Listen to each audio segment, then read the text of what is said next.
games to be played, but I think what this team does really well is we reset after every game, win or loss, take the things that we did good and love on those, and then also make those adjustments of the things that we can do a little bit better. And to be fair, when things were spiraling, we were talking, and you kept saying that team that won 10 games in a row twice in the early portion of the season is still the same team that's in this clubhouse. Absolutely. I mean, there might be some guys that are that were hurt or that came back, and I mean throughout the course of the year there's going to be a shuffle in some of the roster spots, but it's still the same core, it's still the same group, we're still the Chicago Cubs, and I think that's what we have to continue to remember is we can do some really special things. We got a really, really talented group, and not trying to force certain things. Just continue to play our game, and playing our game is playing free, being aggressive, and going out there and playing our baseball. I'm asking this because what makes Chicago special, if you wear a Cubs uniform, is the fan support and the coverage that... A lot of baseball fans have some familiarity with the T206 American Tobacco card set. Of course, features the famous Hannes Wagner card. What we have here are 3 cards from the lesser-known T205 set, which really was a successor to T206. T206 came out in 1909. These 3 cards, as part of the T205 set, came out in 1911.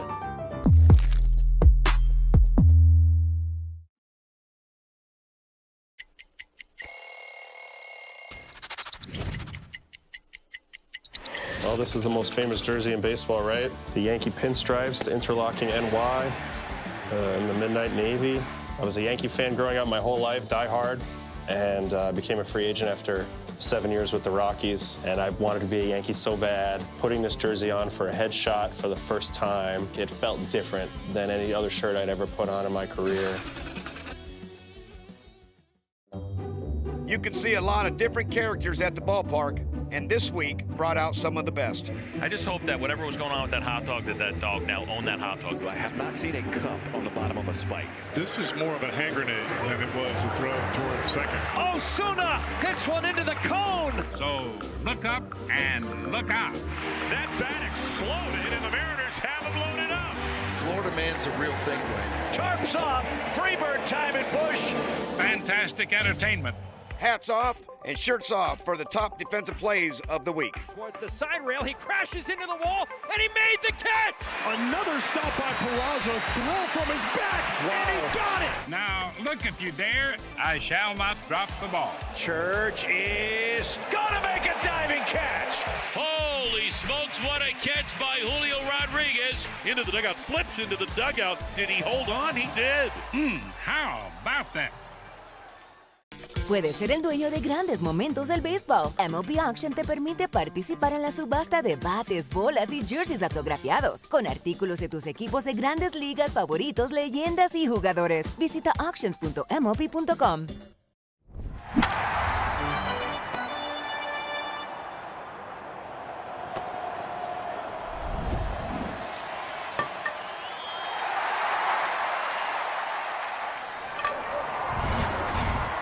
Tonight. Up next is the Manager Show. This is the Score in Northwestern Medicine Cubs Radio Network. Cut Talk with Mully and Haw. Mornings 5:30 to 10 on 104.3 The Score. Unwind with Sea Glass Wines, the official partner of the Chicago Cubs. Refreshingly crisp and sustainably made. Sea Glass brings you the bright, crisp taste of California's Central Coast, wherever the game takes you. So relax, refresh, and find your coastal state of mind with Sea Glass.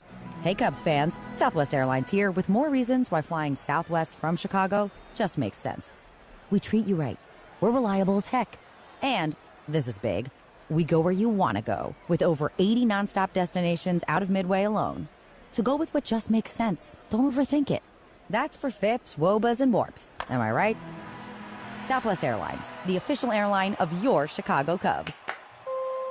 Based on published Midway flight schedules as of 2/24/26. Hit a home run with a career as a union roofer and waterproofer, offering advanced skills training, great pay and benefits. Earn while you learn on the job with their apprenticeship program, training skilled craftsmen for the roofing and waterproofing industry, serving Chicagoland, Northern Illinois, and Southern Wisconsin. Apply today at chicagoroofers.org. Man, I love this place. I've been surfing here since I was a kid.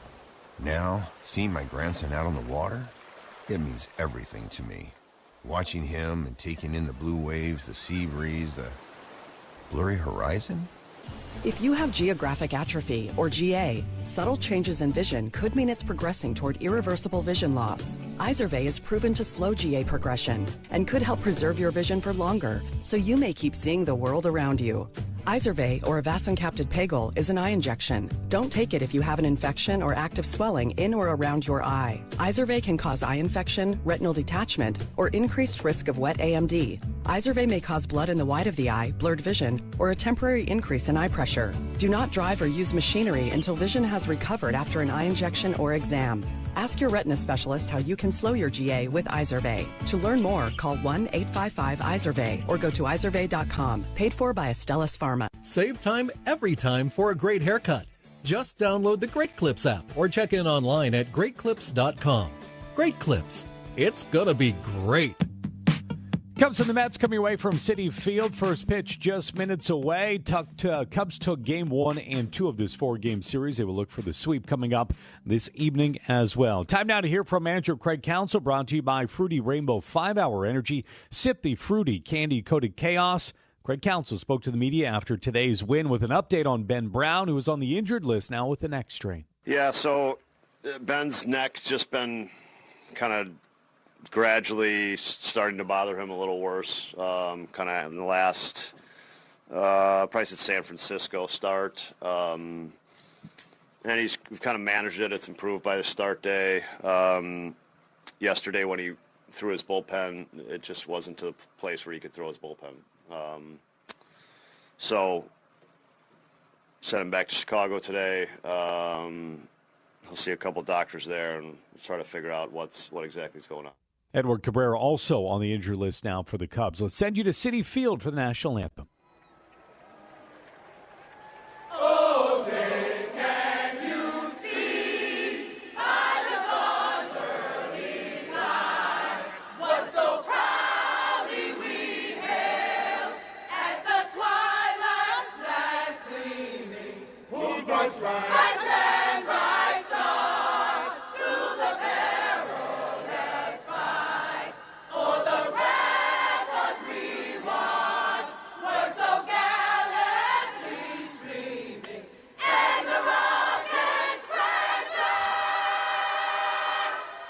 the bomb bursting in air came through. Whoa! Good effort down there. That's just foul. Whoa! It's a swing and a miss, and the bat goes flying. He says he's all right. It says, who needs a beverage? I need Look at this. beer. He wants a beer, guys. I hope Todd remembers the safe word. You have become a legend. 2 dislocated shoulders and a broken clavicle. Not a problem. I want to go party with that guy. The MLB app. Yeah, it's got game. This game. These games. All the games. Pre-game. Post-game. And everything in between. This is baseball your way. With real-time stats, scores, breaking news, and custom content that hits every time. Because you choose the teams and pick the players you want to follow. So when they catch it on the field, you catch it on the app. Let's take a trip around baseball for a look at some of the funkiest moments from the field. And now he slips and falls. The ball gets by him. No, it wasn't not me. No, not me. And it hits him right in the tuchus. Pitches that took the bat right out of their hands. Terang didn't see it. Man, that's tough luck. With that wand ready to wave some magic. It goes way over Devers' head at first. There's a big cockroach in the dugout, apparently. But for every time you fall, you can always get right back on the horse with a fine fielding play. Melendez-Olmer dives, makes the catch. Off his glove, there's no way. Oh! How about that? A sensational catch. By Ryan Waldschmidt. Torque meets railing, and Torque wins. It's gone! What day? Brian Reynolds robs Ohtani. It's showtime. And that might be the play of the year for the Ball Dudes. How about that? Puedes ser el dueño de grandes momentos del béisbol. MLB Auction te permite participar en la subasta de bates, bolas y jerseys autografiados, con artículos de tus equipos de grandes ligas favoritos, leyendas y jugadores. Visita auctions.mlb.com.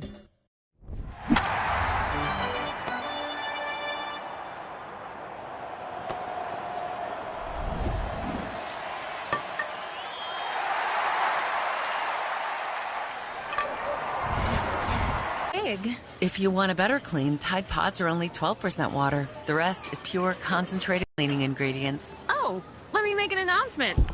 Attention shoppers, if you want a real deal, try Tide Pods. Stop paying for watered-down detergents. Pay for clean. If it's gotta be clean, it's gotta be Tide Pods. Water content based on the leading bargain liquid detergent. Chicago weather is tough. Your home siding should be tougher. Hardy Siding is engineered for our climate. James Hardy Building Products, siding with the Cubs. Learn more at jameshardy.com. Cubs and the Mets from Citi Field in just minutes. Time now for Who Are You Banking On? Sponsored by UC Bank. Building business growing well since 1868. I'm banking on Carson Kelly to have a big night tonight. Our pitching matchup sponsored by Ziegler Subaru of Kenosha. Enjoy the laid-back experience of Ziegler Subaru of Kenosha. Cubs send Shoti Managa to the mound. The Mets counter with their own left-hander in Sean Manaea. That will do it for us in the pregame show. Coming up at Zach and Coom, it's the Cubs and the Mets from New York. That's next on The Score and the Northwestern Medicine Cubs Radio Network.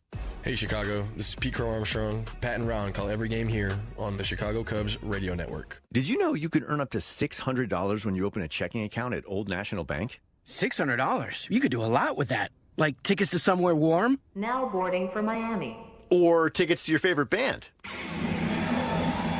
Or tickets to your favorite band in Miami. Boom! Now you're talking.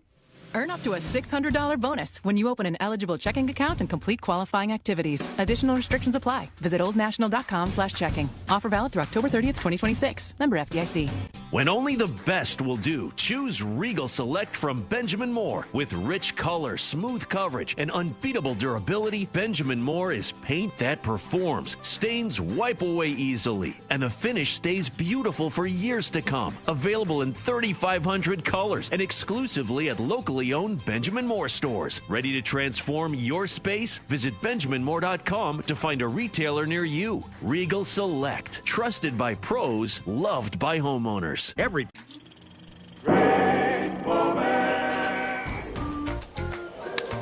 Well hit to right center.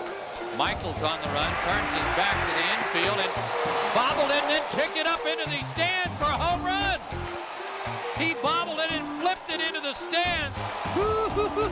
You can see total desolation there after he realizes what he did. Oh, no. Unbelievable. All right, I got a couple packs of 1986 Topps baseball cards. Let's open them up and see who's in here. I love the bubble gum. Oh, my. Tom Seaver, but with a White Sox uniform on.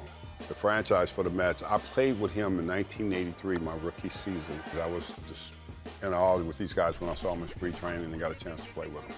Baseball cards of memories.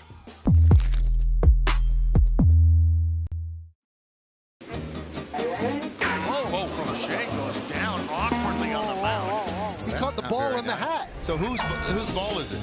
It's a good question. I'm going to have to ask that lady from Philly. Meanwhile, out in the Cove, this guy just sort of check and see what the score is. I saw Rizzo jersey trying to make the play on it. Could it be? Oh, Rizzo, he had it. He literally hit it right to him. Wow, that's why I'm retired, is what he just said. Here comes Hernandez into a slide. He made the catch. That'll bring him to their feet. Sliding stop by Sanoha. He plucks it. A heck of a play from Javi. Merrill sprinting back, jumps and makes a catch. Just another huge play. Mason making it look easy. Showing off the range. Mr. Cali Cool getting it done. Ward is back and he makes a running catch. Coming on, Don. He dives. Did he catch it? Unbelievable defense there by Rafaela. What a 4-6-3. Nunez to Abrams to Garcia. And that Dodger defense doing it again. O'Neal lays out and makes a phenomenal catch. And they got him by the gun. Say done. Say you're gone. Nicely done by Junior Caminero down there at third base. Over to second for one. Oh, a beautiful throw from Meyer. In-time double play. Merrill comes in and catches. That was a tough play. The hardest play a center fielder has to make. America's largest injury law firm. For Craig Counsell's Cubs, a record now of 42-37, third place in the National League Central. Pete Crow Armstrong is the leadoff man, and he's in center field. Matt Shaw in left. The right fielder is Seiya Suzuki. The Cubs cleanup man tonight is third baseman Alex Bregman. Michael Busch at first. The second baseman is Nico Horner. Hitting seventh, catcher Carson Kelly. Pedro Ramirez is the designated hitter. And batting ninth, shortstop Dansby Swanson with left-hander Shota Imanaga on the mound. For Carlos Mendoza's New York Mets, 34-45, last place in the National League East. Carson Benj is the leadoff man in left. The shortstop is Francisco Lindor. Bo Bichette is at third base. The cleanup man for New York is first baseman Mark Vientos. The second baseman is Marcus Semien. Francisco Alvarez catching. The number 7 hitter is Eric Wagaman, the DH. In center field, it's A.J. Ewing. And hitting ninth, right fielder Brett Beatty with veteran left-hander Sean Manaea on the mound. It's a beautiful early evening in Queens. Temperature 81 degrees and mostly sunny skies. The game time temperature is... It's off the top of the wall and gone! Second home run of the night for Juan Soto. 30th career multiple home run game for Soto.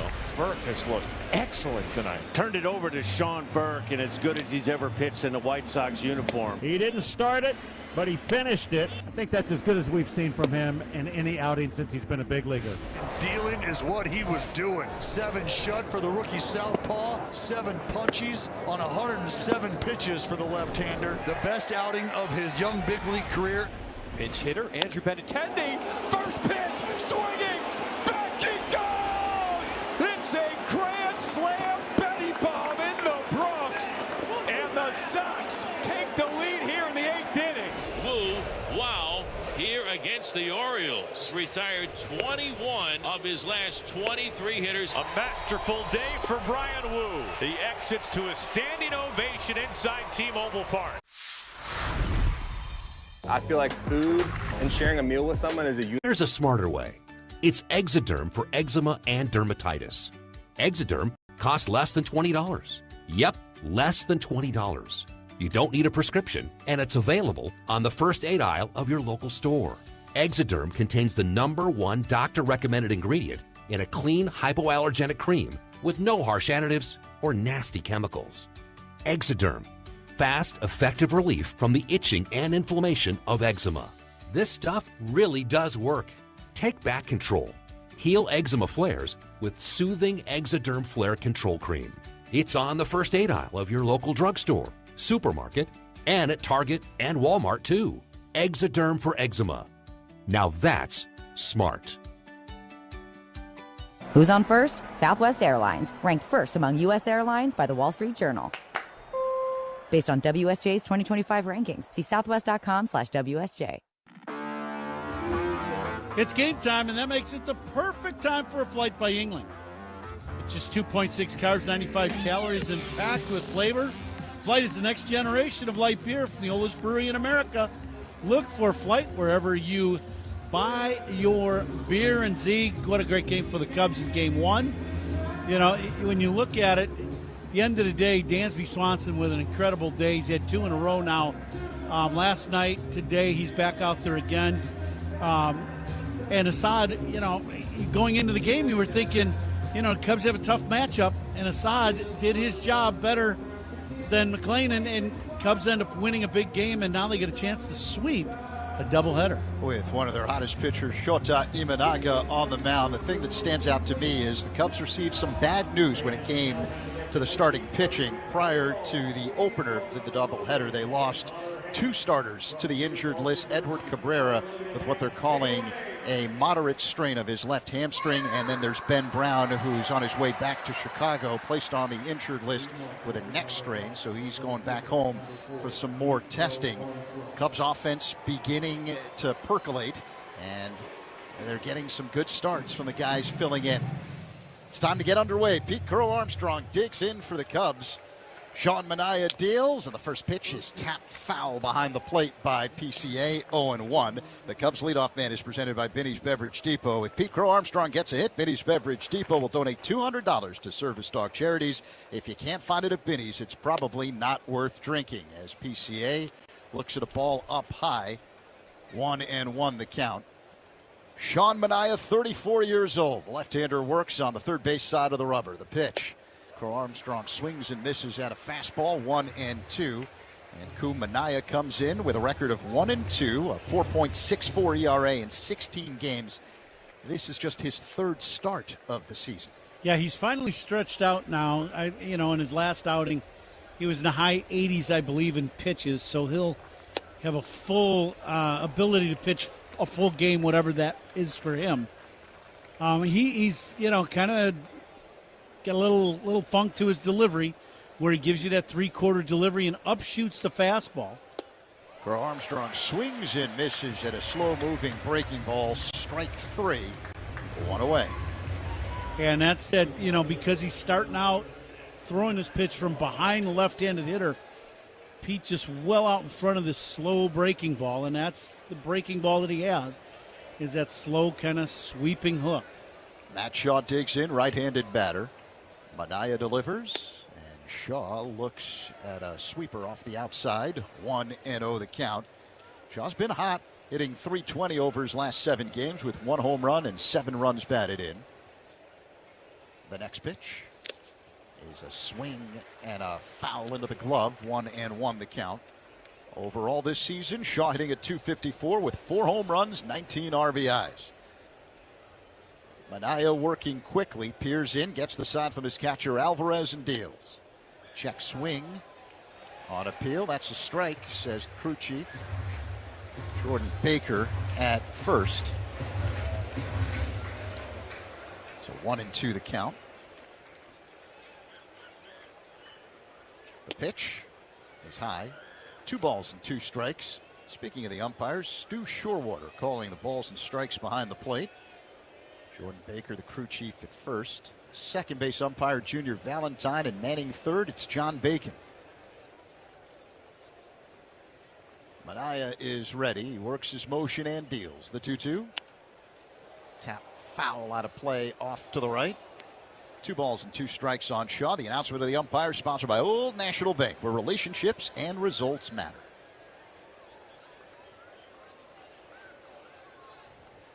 Manaea deals.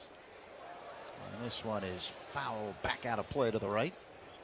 It's a good battle going on here between Shaw and Manaea.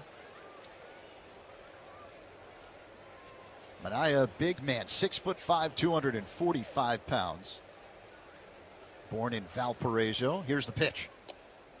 It's in the dirt. So 3-2 the count. Shaw turns around and he's communicating with the Cubs dugout. Does he think he was hit by that pitch? Correct counsel saying, hold on 1 second. Cubs will not challenge. I think Shaw might have thought that nipped him. There's a sweeper low on the inside. So 3-2 the count. The payoff pitch. Shaw swings and fouls this one back off to the right. Now for the right-handed hitters, if Manaea continues to throw that ball inside with that angled fastball and a sweeping hook, you got to be ready to pull the baseball. That pitch misses. Fastball, ball 4. Shaw draws a 1-out walk here in the first. It was high. First inning powered by Invesco QQQ. Let's rethink possibility. Invesco Distributors Incorporated. Good at bat for Matty Shaw. Cubs kind of doing what they did in the first game. The first game they kind of dominated the lineup with lefties. Now today, Count's kind of shuffling the lineup up today and a lot, or tonight, and a lot of right-handers in there at the top of the lineup.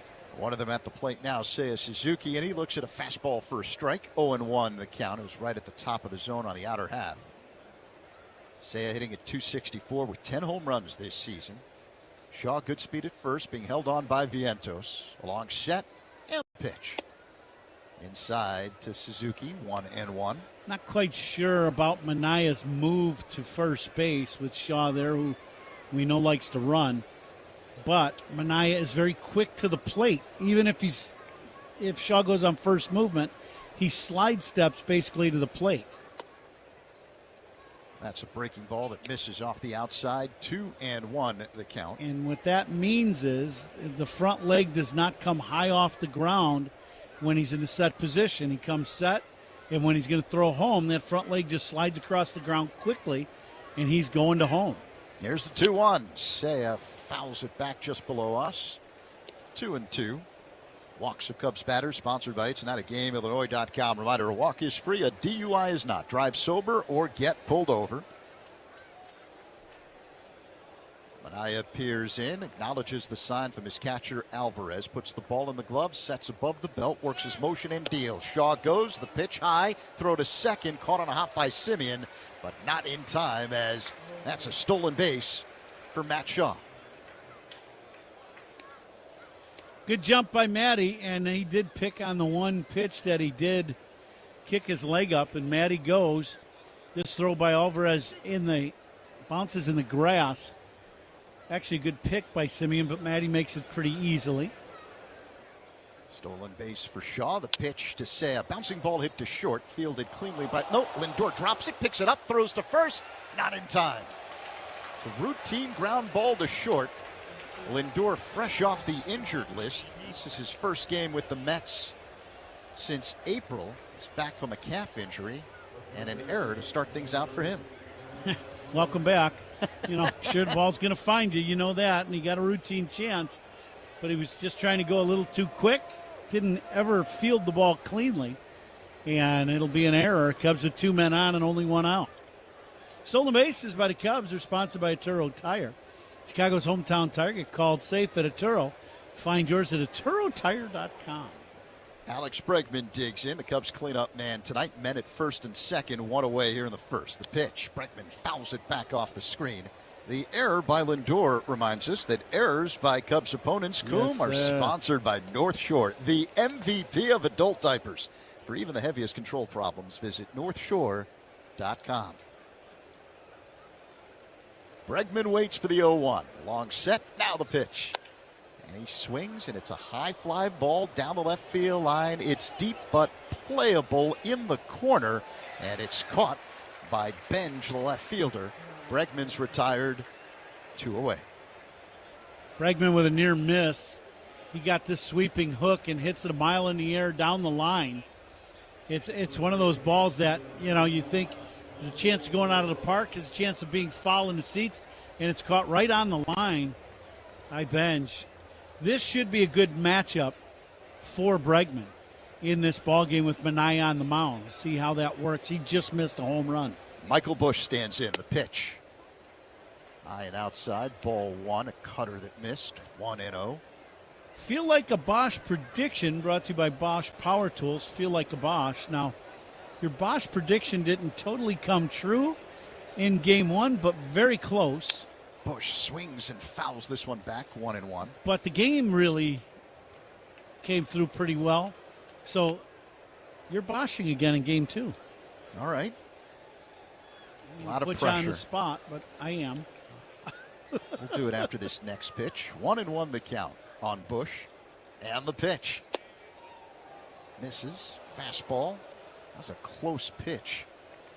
Alvarez held it there for a while, and then nobody challenged as this pitch just off the plate away.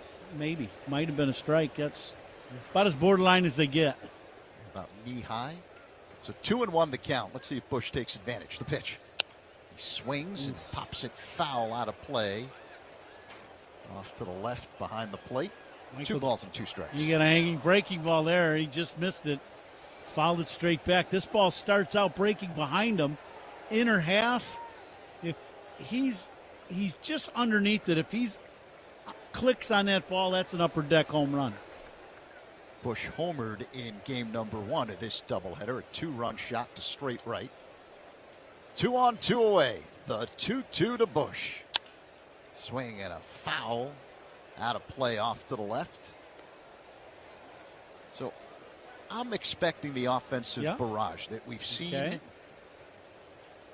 to continue. The Cubs have dominated the Mets when it comes to offense this year. They've scored 37 runs against the Mets in 5 games this season. The 2-2. Inside, Bush has worked a full count. So you're expecting a big offensive day for the Cubs, or a big offensive night for the Cubs? Yes, which is what we've seen in this series here in New York. We saw it when the Cubs swept the Mets at Wrigley earlier this year as well. Bush waits for the payoff pitch. Here it comes. He swings, and it's a high pop-up. Left side foul territory, out of play behind the Cubs dugout along the third base line.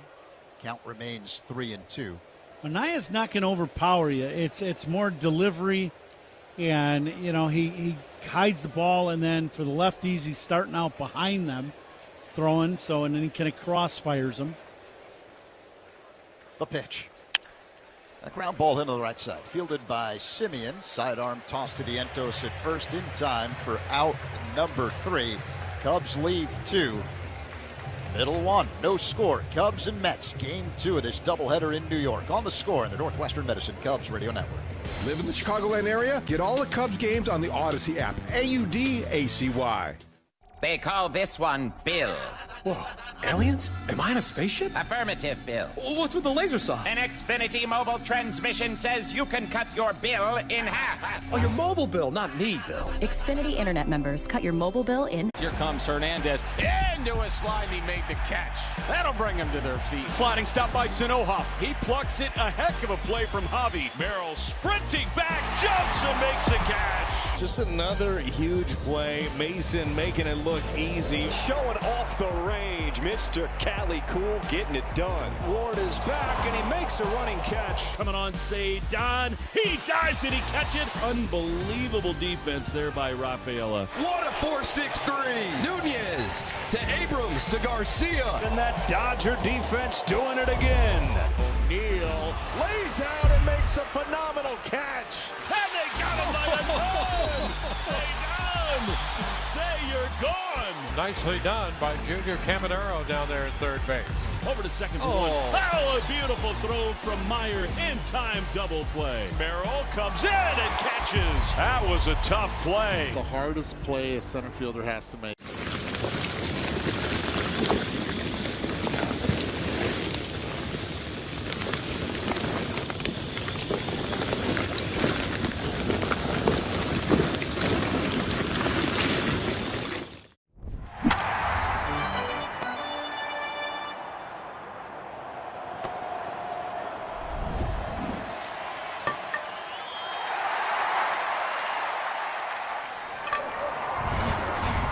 Between the Cubs and Mets. Carson Benj at the plate, lefty-lefty matchup as Imanaka delivers, and Benj looks at a ball high and outside, 1-0. CUBS Shotas 4-6 with a 4.26 ERA in 15 starts this season, but he's coming off an impressive performance against Colorado last time out. The pitch, Benj swings, and it's a high fly ball, shallow left, coming in Shaw.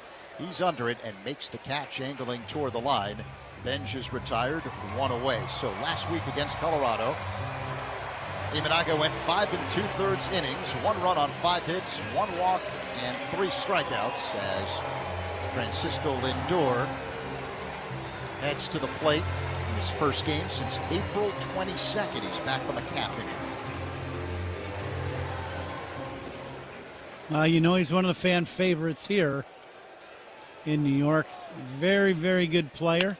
He swings, and it's a high fly ball, shallow right. Suzuki racing toward the line in fair territory, makes the catch, 2 away.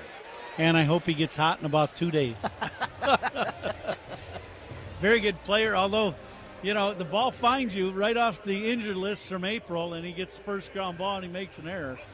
But he is back playing, and that is a big bonus for this Mets ball club.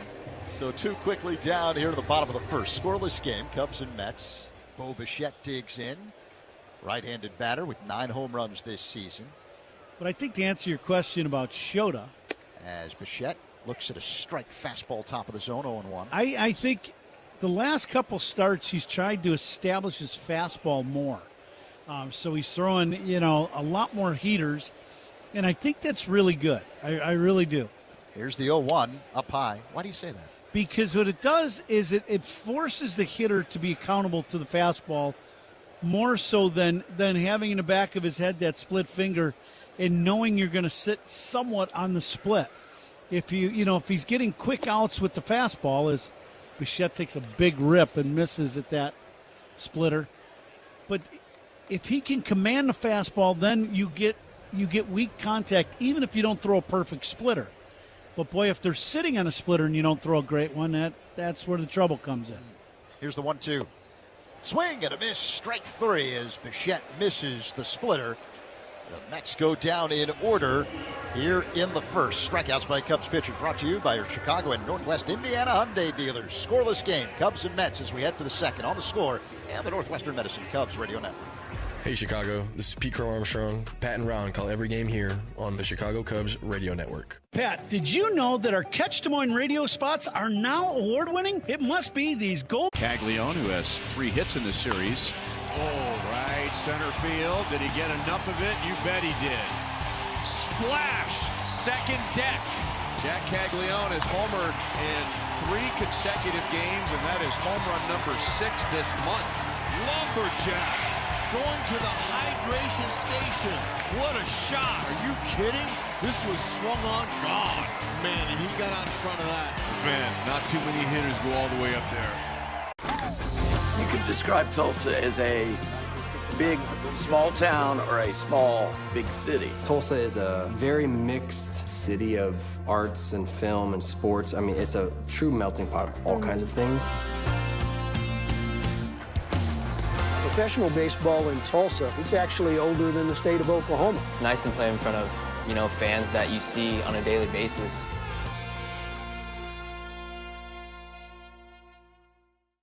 Puedes ser el dueño de grandes momentos del béisbol. MLB Auction te permite participar en la subasta de bates, bolas y jerseys autografiados, con artículos de tus equipos de grandes ligas favoritos, leyendas y jugadores. Visita auctions.mlb.com.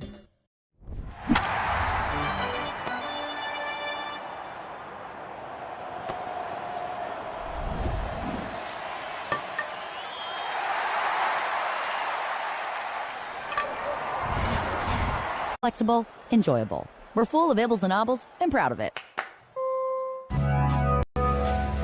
Cubs and Mets scoreless, top of the second inning. The second inning is brought to you by Sea Glass Wines, delivering crisp, refreshing flavors that hit every time. As Nico Hoerner fouls back the first pitch he sees from Sean Manaea here in inning number 2. Hoerner on the year hitting at .235, 4 home runs, 35 RBIs. Went 1 for 4 in game 1 of this doubleheader, a double to the right field corner.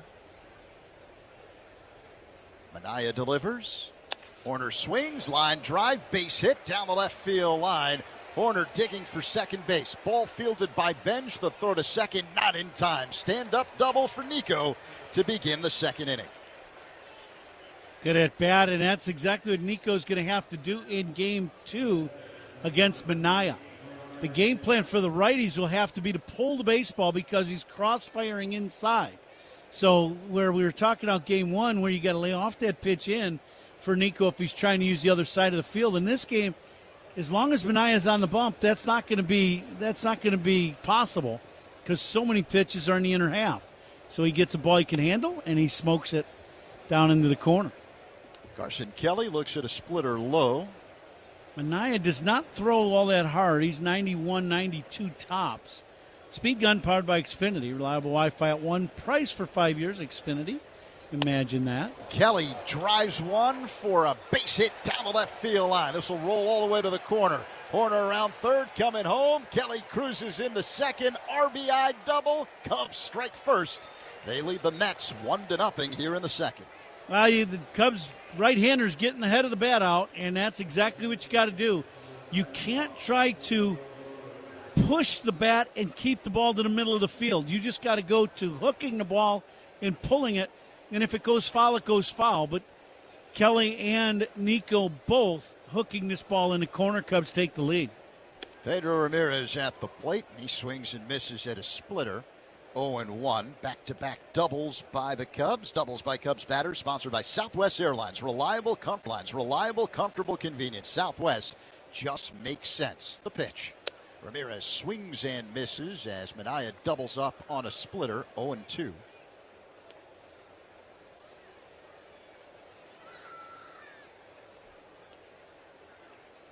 Minaya peers in, gets the sign from his catcher, Alvarez.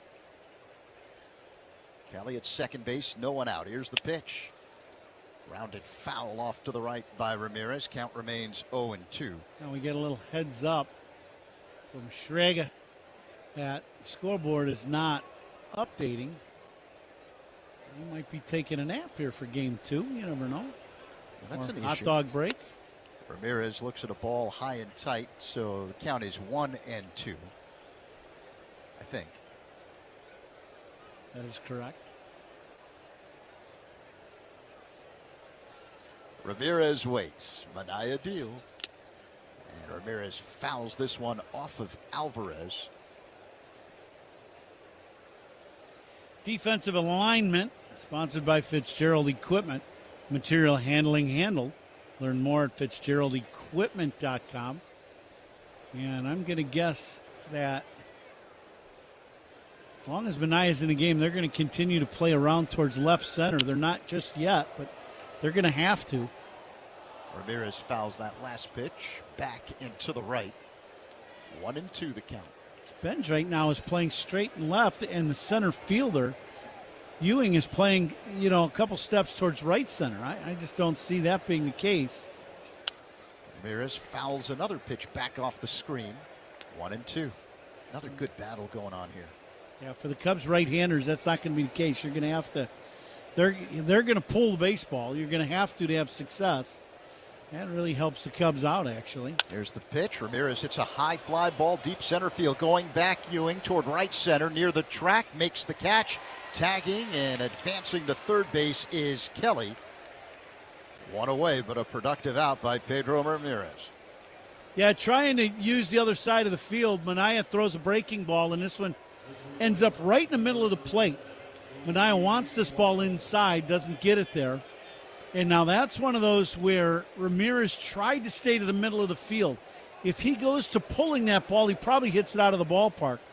But he hits it a long way to center and does move Kelly to third. Here's red-hot Dansby Swanson hitting .444 over his last 5 games with 4 home runs and 14 RBIs. The pitch. Swanson taps it foul off to the left. Mets playing the infield in with Swanson at the plate. Dansby homered twice in game 1 of this doubleheader.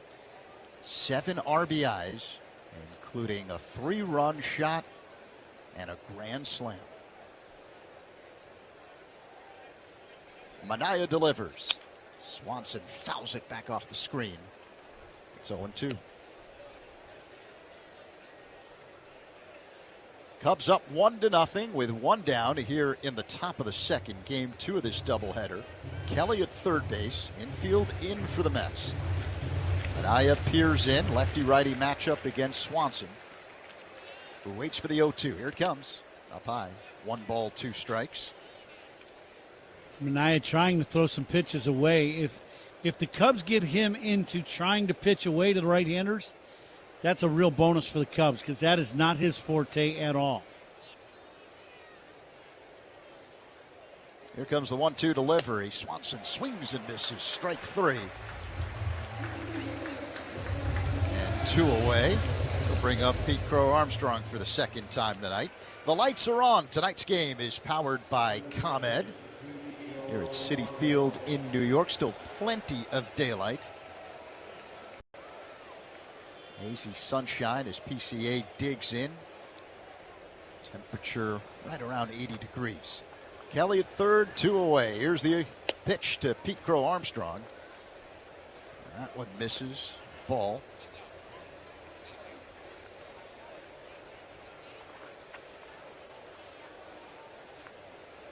Crow Armstrong struck out swinging his first time up. Minaya taking his time. Here's the 1-0 delivery to Crow Armstrong. A swing and miss. 1-1. Minaya throwing him some off-speed stuff and back and forth with Pete. See if Pete tries to use the other side of the field or just let this ball carry. The biggest key is you got to let this ball get to you from Manaea. Here's the pitch. Off the outside, 2-1. It's a fastball from Manaea. Crow Armstrong riding a 12-game hitting streak after going 1 for 4 in game 1 of the doubleheader with a single. The pitch. Fouled out of play off to the left by PCA, 2-2. Kelly at third, 2 away, 1-0 Cubs here in the top of the second. Infield back with the exception of the third baseman Bichette, who's playing in wide of the bag. Crow Armstrong with 17 home runs this season. He leads the Cubs in that department. And the 2-2. Outside. PCA has worked a full count. That last pitch for Manaea, that was his out pitch, trying to crossfire Pete and hit the corner and miss the outside corner by about 2 feet. The 3-2. Check swing at a pitch low on appeal. He went around, says the third base umpire, John Bacon. Strike 3. Kelly stranded at third, but not before he gives the Cubs the lead with an RBI double. 1-0 Cubs. Middle 2 in New York. Rice with a 2-out RBI double to right field in the first inning. Driven deep to right field. Going back, rally, track, wall. See ya! Ben Rice red hot with a solo home run. Yankees lead 5-2. The look of a hitter who is locked in early in the season. And Ben Rice is, I can't believe it, his first home run of the season, 427 feet. It takes the sails out of what's going on in the dugout. That makes a big difference that the first batter came up and immediately gets one of the runs back. All your favorite games from MLB Play are back. Bigger, bolder, and better than ever. Test your skills with daily puzzles like MLB Pickle, the ultimate mystery player challenge, and Immaculate Grid, where stats and strategy collide. Then in Spinball, build your roster, take on your friends, and compete for the weekly prize. Or be the first to beat the streak and hit your way to the $5.6 million jackpot. Plus, the all-new Daily Walk-Off. Lock in your players by category for the walk-off win.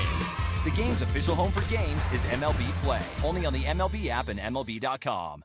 Hey, it's Alertus Gurriel Dawn. That's a nice touch. Pena power. The perils of wearing earrings when you've got netting on the field. That young fan, not a Newtbar fan. What a present for mom. Oh my goodness, look at this guy.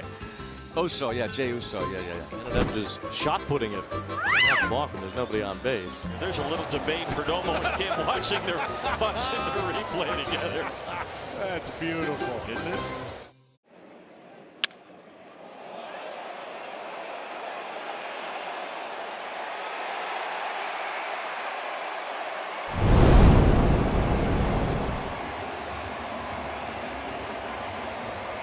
Find yours at your locally owned retailer. Visit BenjaminMoore.com today.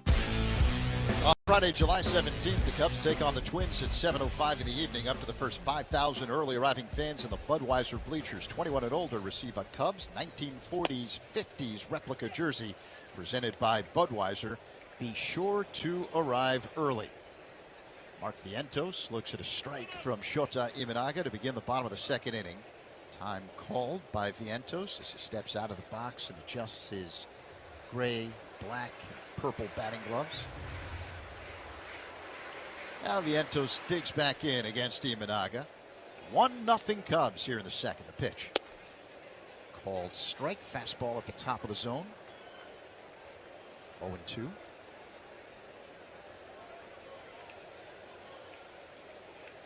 Shota peers in. He's ready. Works his motion and deals. And misses with a fastball. It's not a good pitch. Fastball inside. Vientos didn't swing, but it's a good setup pitch to continue to pound that ball inside. Go back in there again. Now the 1-2. That missed low and outside. Yeah, that was a splitter. So 2 balls and 2 strikes. The count on Vientos. Bottom 2, 1-0 Cubs. Here's the pitch. Misses high and inside with a fastball. So it's a full count. Vientos, a right-handed batter. The left-hander Imanaga is ready. Here comes the payoff pitch. Fouled out of play off to the right by Vientos. Cubs wearing the blue jerseys tonight with the Cubs logo on the front left part. Red numerals on the back. Gray pants, blue socks, blue caps with a red C on the front. The pitch. Vientos swings, and it's a high fly ball, shallow right, near the line. Seiya crossing over into foul territory, makes the catch, leaning over the sidewall for out number one. Nice play.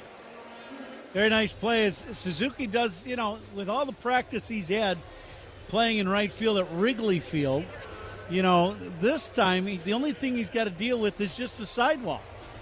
So for Suzuki, that's taking a couple things out of play with the sun and the wind at Wrigley. So he gets over to that wall early and makes that catch. So very nice play by Suzuki and right.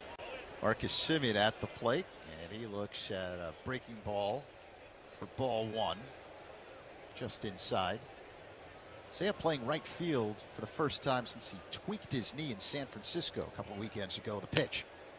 Up high, 2-0 to Semien.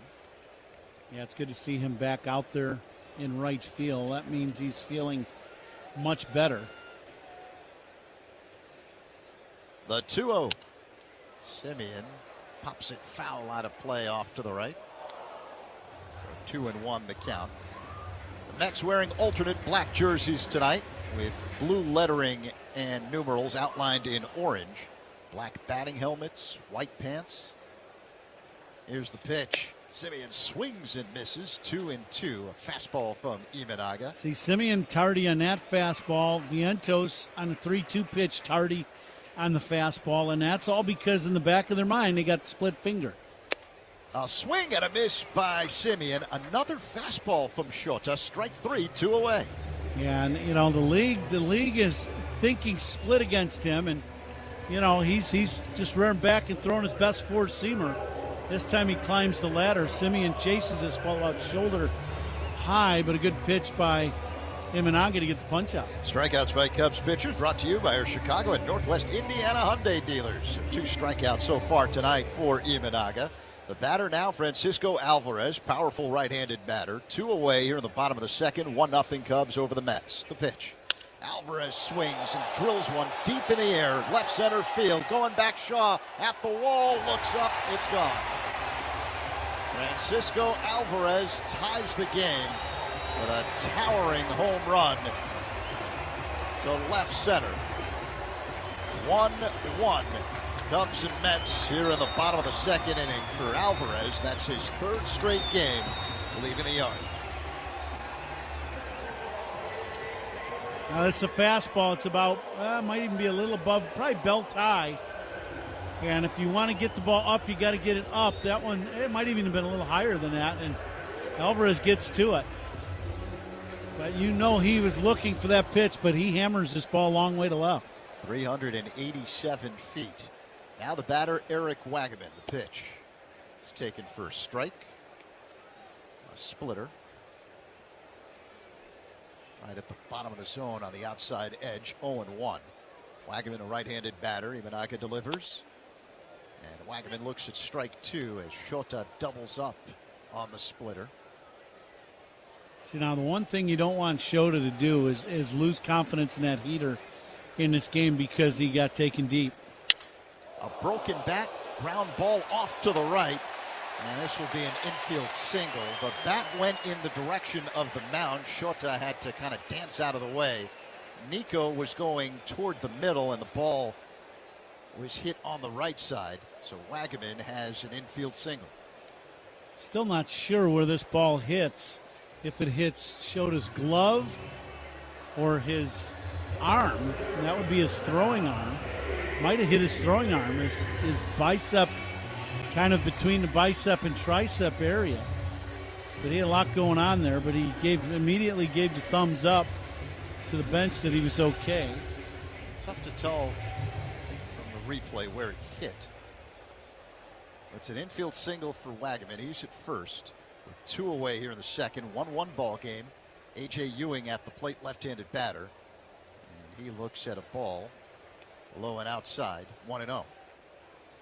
The uniform descriptions we gave you earlier, sponsored by Benjamin Moore. On the field or walls of your home, the right team and colors make all the difference. Official paint of the Chicago Cubs. throw to first, and diving back in safely, Wagaman. Jordan Baker over there at first base, the crew chief. Bush holding on, Wagaman at first. Now the 1-0. Ewing looks at ball 2. That was a fastball that missed. Off the outside. Bregman playing wide of third but in. Middle infielders back and Bush holding on, Wagaman at first. The 2-0 to Ewing. He swings, drills one deep in the air to right center field. This is going, and way out of here. 2-run home run by A.J. Ewing. And the Mets take the lead 3-1 over the Cubs here in the second. That's pitched right in the middle of the plate. And Ewing hits this ball. He's right on time. Hits this ball long ways. We're getting a shot of this. Probably inner half, mid-thigh. Very good pitch to hit. And he didn't miss it. A 420-foot bomb by A.J. Ewing, his third home run. And the Mets now up 3-1 over the Cubs here at the bottom of the second inning. All the damage being done with 2 away. Now Tommy Hottovy is out on the mound having a conversation with Imanaga. Catcher Carson Kelly's on the mound as well as interpreter Edwin Stanberg. Well, this is all about location of pitches. It's just his location has not been good here in this inning with a couple of them fastballs, and he's paid the price. Earlier in inning number 1, good location, punch out, routine fly out to right, routine fly out to left. So the number 9 hitter, Brett Beatty, will dig in. Left-handed batter against the left-hander, Imanaga. The pitch. Called strike, slow-moving breaking ball that spins into the zone.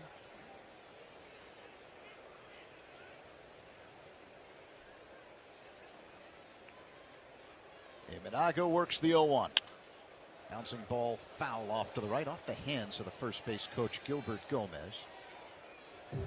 0-2. Imanaga had not allowed a home run in his previous 2 starts. He's given up 2 here in this second inning. The pitch. Swing and a miss by Beatty. Strike 3. That ends the second. But the Mets do damage. 2 home runs to take the lead. 3-1 New York after 2 on the score. And the Northwestern Medicine Cubs Radio Network. Hey, Chicago. This is Alex Bregman. The MLB app. Yeah, it's got game. This game. These games. All the games. Pre-game. Post-game. And everything in between. This is baseball your way, with real-time stats, scores, breaking news, and custom content that hits every time.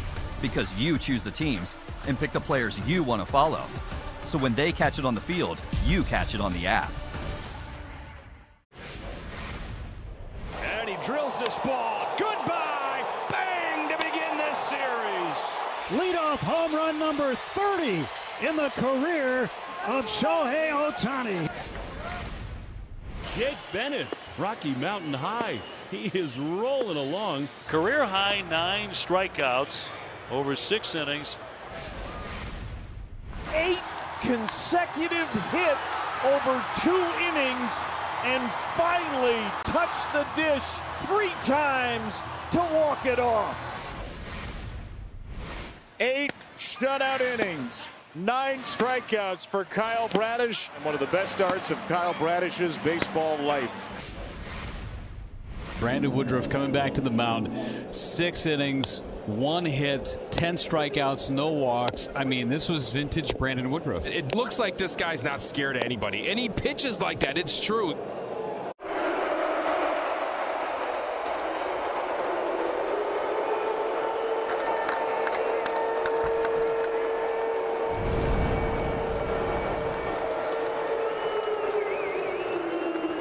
Details. Matt Shaw's on deck for the Cubs. Who's on deck? Sponsored by TimberTech Decking and Railing. Everything wood should be. Visit timbertech.com. Shaw digs in to start the top of the 3rd. The Mets with a 3-1 lead. Sean Manaea delivers, and Shaw looks at a fastball for a strike, 0-1. Shaw walked and stole a base in the first. Right-handed batter in the number 2 spot in the order tonight. Here's the 0-1. Shaw swings, pulls one down the left field line, but curling foul out of play. It did not have home run distance. 0-2. I like the approach, though, by Matty. He was looking to hook that ball, and he did. Hit a line drive bullet down the left field line, just foul. You've got to play the Binny's Beverage Depot attendance game, Coom. If you can't find it at Binny's, it's probably not worth drinking. Now the 0-2 delivery. That's in the dirt. 1 ball and 2 strikes the count on Shaw. I guess I'll get the festivities started tonight. I am going to go 36,500. Manaea kicks and fires. Shaw swings and fouls it off the netting to the right. 1-2. So I think we had 31,000, right, in game 1? Yeah.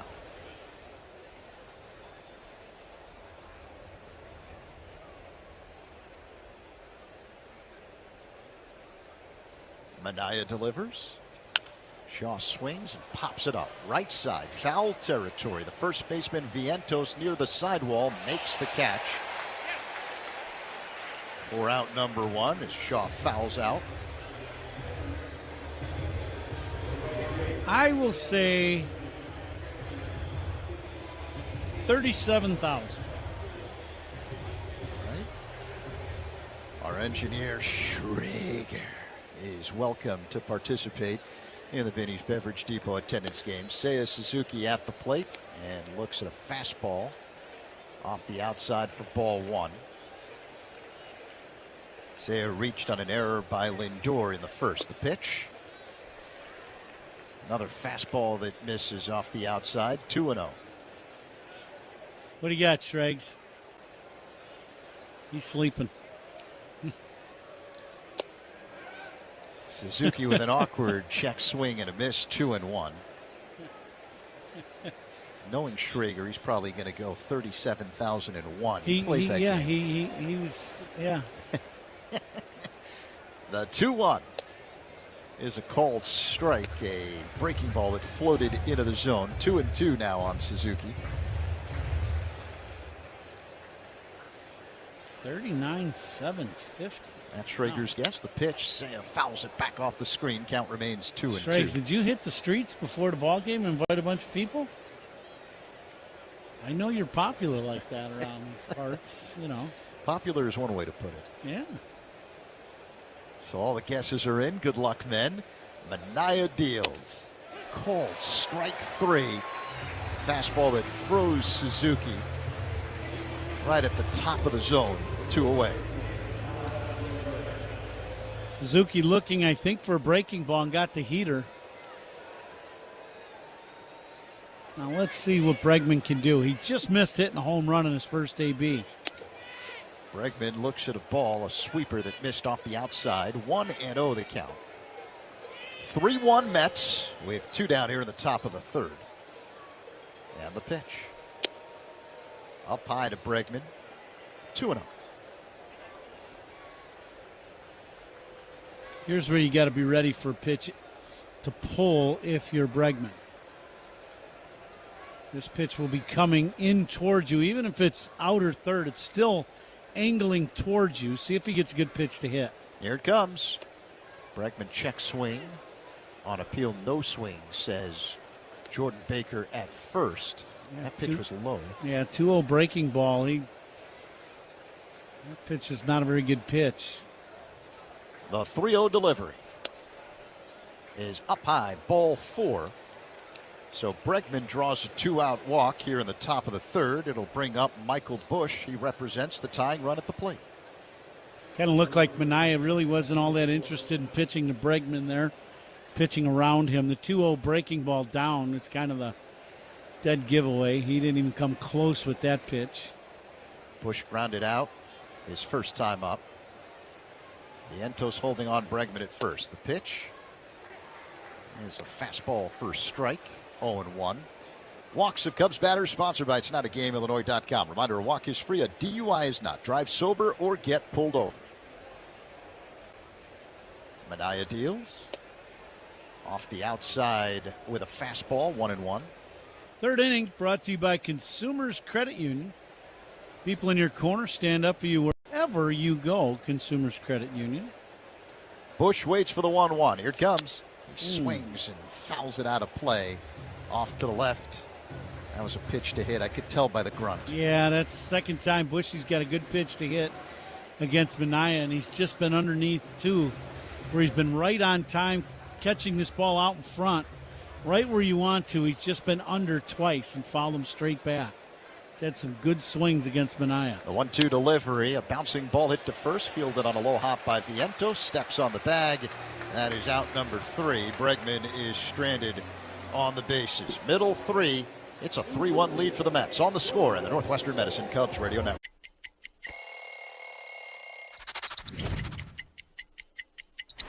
All right, so here's the Mets home jersey. To me, growing up in New York, also a very iconic jersey. The blue pinstripes that represented the Dodgers.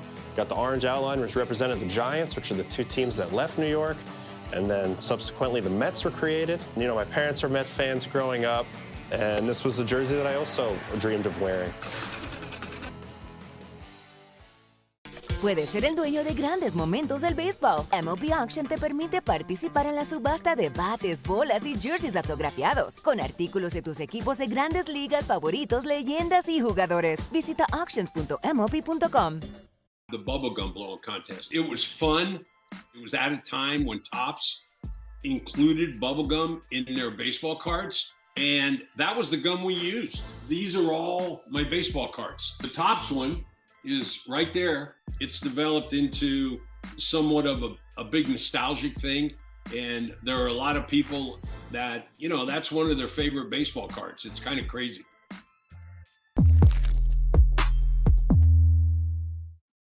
The MLB app. Yeah, it's got game. This game. These games. All the games. Pre-game, post-game, and everything in between. This is baseball your way, with real-time stats, scores, breaking news, and custom content that hits every time. Because you choose the teams and pick the players you want to follow. So when they catch it on the field, you catch it on the app. Bottom 3 in New York. Mets 3, Cubs 79 degrees here in Queens. It's sunny. Time and temperature sponsored by Circa Sports. Sports betting the way it should be with no bet fees. Shota Imanaga on the mound. Carson Bench at the plate. Lefty-lefty matchup and the pitch. Here's a breaking ball off the outside. 1-0. Bench flat out to left his first time up. Wearing neon green shoes. The pitch is a called strike as Imanaga floats a breaking ball into the zone. 1-1.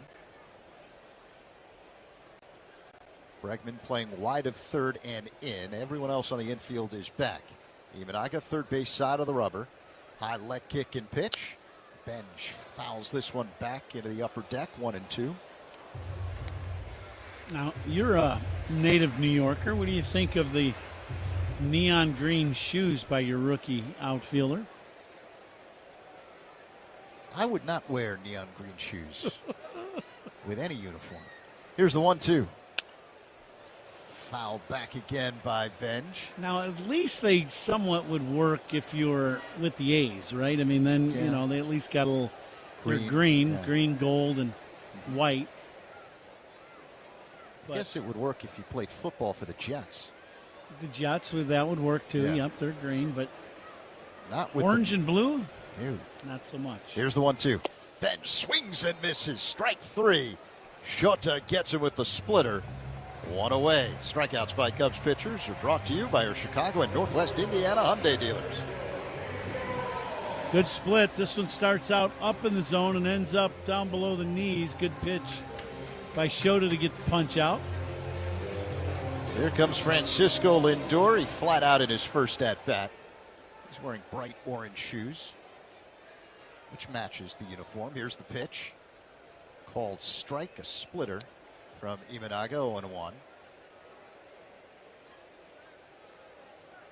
Lindor on the year is hitting .223 in limited action. The 0-1. Tapper up the third base line. It is a foul ball. Foul ball.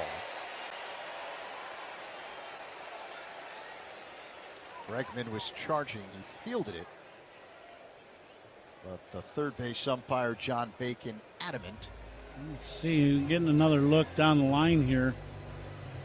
Oh, yeah, he was right. Yes, this ball it does go foul right in front of the third base bag. That's a good call. From my vantage point where we were here as we saw the play live, I thought it was fair. So did Bregman. He was charging. Yeah, he was ready to throw. He was trying to.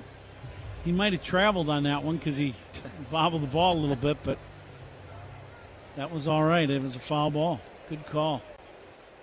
One down here in the bottom of the third. Mets 3, Cubs 1. Lindor at the plate. The count is 0-2.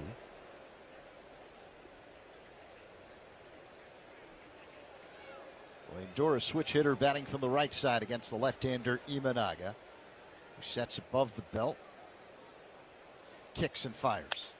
Lindor hits a pop fly, shallow right, corner back, Suzuki in, and Seiya makes the catch, 2 away. Good pitch by Imanaga to just get the pop up. I just saw a stat in 80 games this year. Lindor and Soto have only played 9 games together this season. Yeah, that's why this team is struggling. Bo Bichette digs in, and the pitch. It's a called strike, slow-moving breaking ball that floats into the zone. Because you would think you got Vientos can swing the bat. Alvarez has been hitting in this series. But Lindor, Soto, and Bichette in the heart of that lineup. And then you got those 2 rookies playing pretty good. Benj hitting leadoff, who's swinging well. That's pretty formidable top of the lineup, that's for sure, if they can stay on the field. Shota misses off the outside with a splitter. 1-1 the count. Bichette waits, and the pitch. Swing and a miss. And Shota doubles up on the splitter, 1-2. There's another guy right now at the plate, Bichette. Yeah, that's, I said, between those 3, if you got those 3 in the lineup, you talk about some thunder, and then Benj, that's pretty good. Here's the pitch. And a high fly ball into deep right. Suzuki back, playable short of the track, makes the catch. And the Mets go down in order in the third. We head to the fourth, 3-1 Mets on the score. And the Northwestern Medicine Cubs Radio Network. It's off the top of the wall and gone!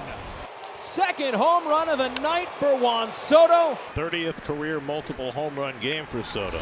Burke has looked excellent tonight. Turned it over to Sean Burke, and as good as he's ever pitched in the White Sox uniform. He didn't start it, but he finished it. I think that's as good as we've seen from him in any outing since he's been a big leaguer. Dealing is what he was doing. 7 shut for the rookie southpaw, 7 punchies on 107 pitches for the left-hander. The best outing of his young big league career. Pinch hitter Andrew Benintendi, first pitch, swinging, back he goes! It's a grand slam Betty bomb in the Bronx, and the Sox take the lead here in the 8th inning. Wu, wow, here against the Orioles. Retired 21 of his last 23 hitters. A masterful day for Brian Wu. He exits to a standing ovation inside T-Mobile Park. Well, this is a World Series card. Everybody said, what's it going to be to pitch against Sandy Koufax, who's a dominant pitcher. I said, I hope I don't embarrass myself. And I didn't. Pitched my first shutout ever. We won 6-0, and my parents were there. My mom was afraid of heights, so she was in the upper deck. She had to come down and trade seats with somebody so that she could actually watch her 20-year-old son pitch a shutout in the World Series.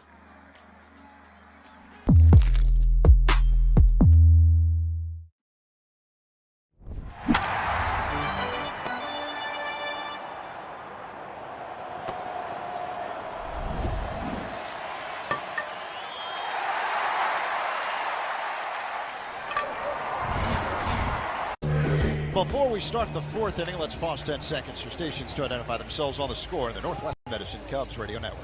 Covering the Cubs and all of Chicago's teams, Spiegel and Holmes, afternoons 2 to 6 on 104.3 The Score, and Odyssey Sports Station, WSCR, WSCR FM, and HD1 Chicago. Top 4 here in New York. Mets 3, Cubs 1. Nico Horner at the plate, and And he takes a strike from Sean Manaea, sinking fastball, 0-1 the count. It's game 2 of a doubleheader. Cubs took the opener 10-3. Dansby Swanson had a monster game in game 1. 2 home runs, 7 RBIs, a 3-run shot, and a grand slam. Horner waits for the 0-1. Here it comes. He swings, line drive, base hit, left center field. Ball quickly retrieved by Ewing. Horner digging for second. The throw not in time as Nico slides in safely. Second double of the ball game for Nico Horner. Yeah, another good swing by Nico, and we saw it in game 1. We were talking even in between the ball games. Nico's going to start heating up. You can just see it. And he gets this pitch down, and he just goes right down. And that's a swing that's not a hook swing, but just down and through the baseball, and just hits a bullet just between shortstop and the bag, and hit it hard enough where it carried deep in the left center. And Nico with a double. Carson Kelly at the plate. He had a ribby double his last time up. And Kelly looks at a fastball for a strike. 1-0. I should say 0-1. Coming to you live all season long from the Invesco QQQ broadcast booth. Proud partner of the Chicago Cubs. Manaea sets above the belt. He works his motion and deals. And Kelly swings and fouls this one out of play. Off to the right. Doubles by Cubs batters, sponsored by Southwest Airlines. Reliable, comfortable, convenient. Southwest just makes sense. Kelly hitting at 289. The pitch is up high. So Manaea trying to go away, and that's just not natural for him. He does a good job of cross-firing that pitch to the side of the plate, inside to the righties, outside to the lefties. The next pitch is foul back off the screen. 2-2 the count. Kelly a little frustrated. He got a good pitch to hit. That's that fastball going inside again. Manaea checks second. That's where Horner is. And the pitch. Kelly dribbles it foul behind the plate. I may have said 2-2. The count is 1-2. I think between the scoreboard guy and the guy running the TV monitor, I think they both need a cup of coffee. This game 2 of a doubleheader. Here's the 1-2 delivery. Kelly swings, ground ball up the middle. It's bobbled by the second baseman. Simeon retrieves, throw high to first. Everyone's safe. Nico advances to third. Kelly safe at first. It's just a routine play. Simeon goes over and catches this ball and drops it, and then bare hands it, picks it up. But I'm guessing when he picks this ball up and goes to throw, he doesn't have a good grip on the ball, and the ball squirts out and goes straight up on him and throws the ball way high, and Kelly hustling down the line beats the throw. So a great opportunity now for Pedro Ramirez with men at first and third and no one out. The pitch is up high, 1-0. So the error on Simeon is a reminder that errors by Cubs opponents are sponsored by North Shore, the MVP of adult diapers. For even the heaviest control problems, visit northshore.com. Solid, Z. Now the pitch. Ramirez hits a ground ball, base hit to right. Horner scores. Kelly stops at second. RBI single. Pedro Ramirez, the rookie, delivers. And now the Cubs within one. It's 3-2 Mets here in the fourth. Still no one out. Well, this pitch is a little fastball coming back towards the strike zone. And it's just shot over the other way. Very nice at bat for Ramirez. I'll tell you, he had a good game in game one of this doubleheader today. He made some very nice plays at third, turned a double play when the Cubs really needed it. Had some good at-bats. And now in this game, he's done the job. Yeah, and he got the bunt down on the sacrifice bunt when the Cubs needed it. You know, and we've talked about him. He showed really well in spring training. He had a great spring for the Cubs. And he's a guy this is a big league ball player. I don't know if he's going to start somewhere ever, but he's a big league player. He does everything good, and he is going to find himself with a long big league career if he can stay healthy. Kelly at second. Ramirez at first. Dansby Swanson will dig in. Cubs down by one. 3-2 Mets here in the fourth. No one out. The pitch to Dansby Swanson sails all the way to the backstop, and both runners advance. So now Kelly moves to third, Ramirez at second. That pitch way inside. I think it was a breaking ball that almost hit Dansby in the thigh, that back thigh, and Alvarez sitting up outside and that leg kicked out, can't move because you're on a knee. And he just reaches for it, but he just can't come up with it. And it goes to the backstop. It almost had the illusion of going between Dansby's legs all the way to the backstop. So now the Mets have to play the infield in. The tying and go-ahead runs are in scoring position. Kelly at third, Ramirez at second. No one out here in the top of the fourth. Swanson at the plate with a 1-0 count. He's been red hot. 3 home runs in the first 2 games of this series. The pitch. Swanson taps it foul at the plate, 1-1.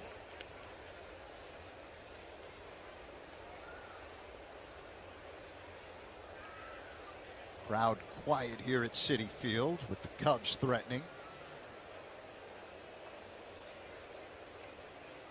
Swanson waits for the 1-1. Here it comes. He swings and lines one to left. It drops in for a base hit. Kelly scores, tying up the ball game. Dansby Swanson comes through once again. 3-3 Cubs and Mets here in the fourth. RBI single for Swanson. He is having a whale of a day, starting with game 1 of this doubleheader and continuing into the nightcap. Yeah, Dansby gets pitch inside, dumps this ball in the short left. And I thought they were going to try to send Ramirez, but the one thing we heard going into this series is Benj with a very, very good throwing arm, and he showed it off there. He threw a one-hop strike to home plate, so I don't think people are going to be running on the young left fielder in this ball game, or any team going to be running on him. Pete Crow Armstrong at the plate, and he takes a big swing and miss at a cutter from Minaya, 0-1. 3-3 game, Cubs and Mets here in the top of the fourth. No one out. Cubs have men at the corners. Ramirez at third, Swanson at first. The pitch. PCA bunts. It's popped up over the head of Bichette into left field. Ramirez scores. Swanson stops at second. Cubs take the lead. 4-3 over the Mets here in the fourth. What a play by PCA. Well, I don't necessarily know if he's trying to do that, but it worked out great for the Cubs as he goes to bunt this ball and then bunts it so hard he bunts it over the third baseman's head.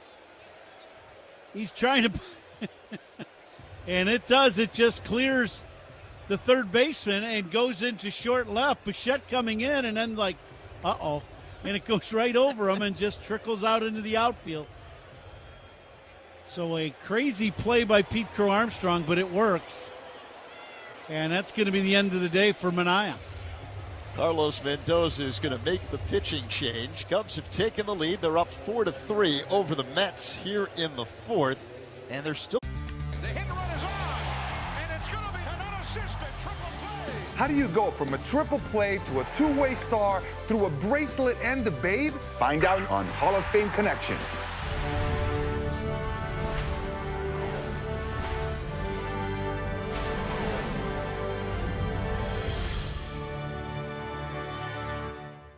This story starts way back in the early 20th century. We have a couple things out here for the first acknowledged unassisted triple play. And Cy Young said, Neil, where are you going? He said, 3 outs. Neil Ball had a fairly short career as a big leaguer, but continued playing in the minors, where he encountered true baseball royalty. Now we're going to connect to Babe Ruth.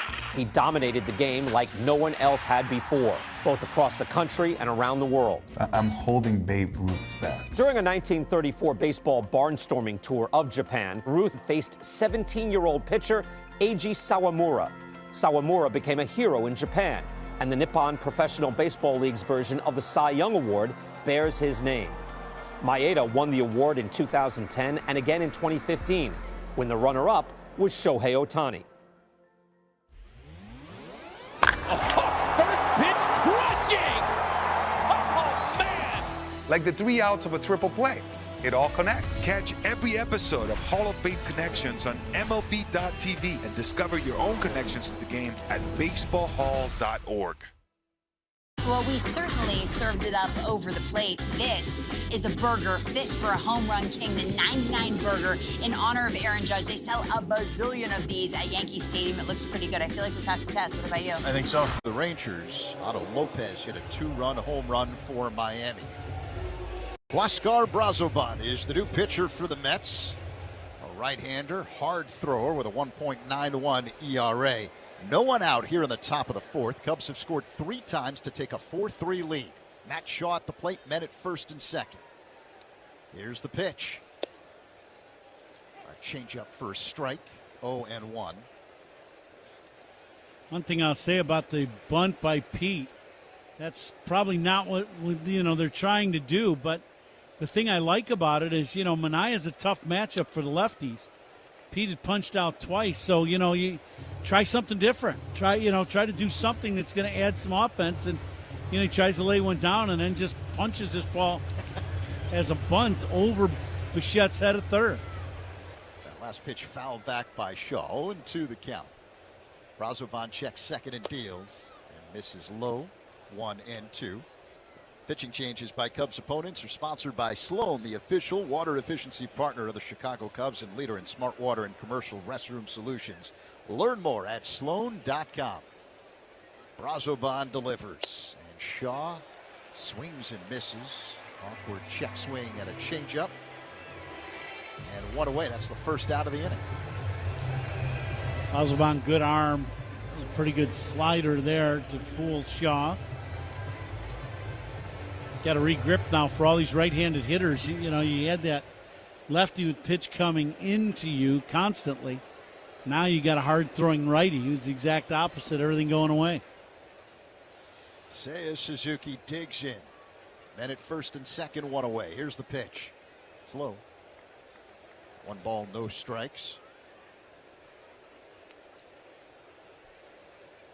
Pedro Ramirez tying the game with an RBI single. Dansby Swanson tying the game with an RBI single, and Pete Crow Armstrong's bunt single giving the Cubs the lead as Seiya swings and misses. 1-1 the count. Another changeup from Brazoban.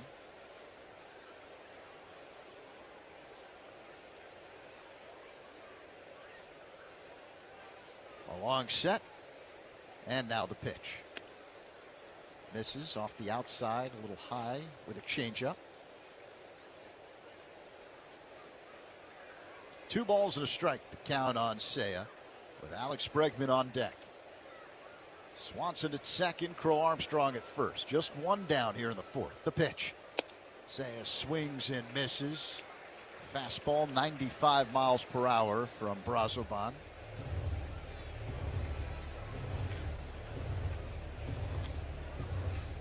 Suzuki 0 for 2, but he did reach on an error. Seiya batting better than 300 over his last 15 games with a couple of home runs. Righty-righty matchup.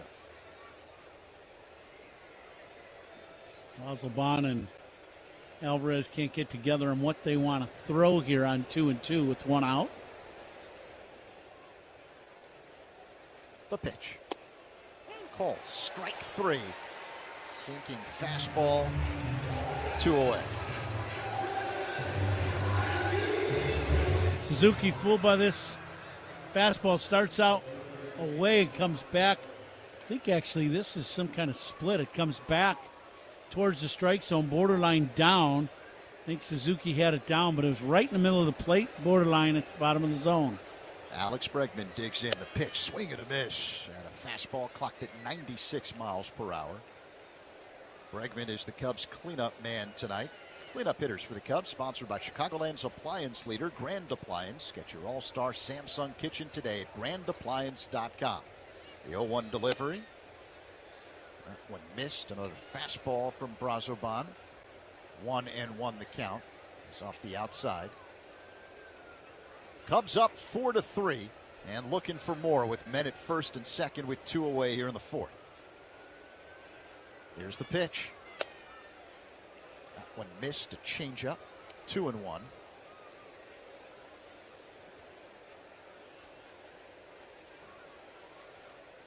It's just a tick high. Bregman waits. Brazoban sets. High leg kick and pitch. Bregman pops it up. Foul out of play. Just to the left of home plate. 2-2.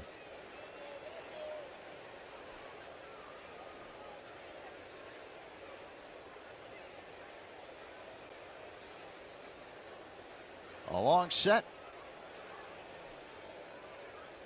And here comes the 2-2 pitch from Brazoban. Bregman taps it foul at the plate. That one took a bite out of the catcher, Alvarez. Yeah, I think that one hit him right in the top of the helmet. He's wearing that goalie mask style helmet, which I think has really protected a lot of catchers. But this one, yep, right off the forehead of it. And came all the way up here in front of us in the upper deck. Direct hit. The next pitch off the outside by Brazoban. So Bregman has worked a full count. Guarantee Alvarez isn't coming out of the game. He's hot. He's swinging the bat well. He's staying. Hit a home run earlier in this one. And hit a home run in game number one. And hit a home run last night. There you go. Here comes the payoff pitch. Bregman dribbles it foul off to the right. So the count remains 3-2. The runners were on the move. Swanson heads back to second. Crow Armstrong heads back to first. 4-3 Cubs with 2 away here in the top of the fourth. Bregman waits for the 3-2 pitch. Here comes. He swings and misses strike 3. Brazoban gets him with a changeup. Cubs leave 2 but score 3 to move ahead. It's a 4-3 lead for the Cubs over the Mets. Middle 4 on the score. The Northwestern Medicine Cubs Radio Network. Spiegel and Holmes, great Cubs guests and more on your way home. You can see a lot of different characters at the ballpark, and this week brought out some of the best. I just hope that whatever was going on with that hot dog, that dog now owned that hot dog. I have not seen a cup on the bottom of a spike. This is more of a hand grenade than it was a throw toward second. Osuna hits one into the cone. So look up and look out. That bat exploded, and the Mariners haven't blown it up. Florida man's a real thing, Dwayne. Tarps off, Freebird time at Busch. Fantastic entertainment. Hats off and shirts off for the top defensive plays of the week. Towards the side rail, he crashes into the wall, and he made the catch! Another stop by Peraza, throw from his back, and he got it! Now, look if you dare, I shall not drop the ball. Church is gonna make a diving catch! Holy smokes, what a catch by Julio Rodriguez. Into the dugout, flips into the dugout. Did he hold on? He did. How about that?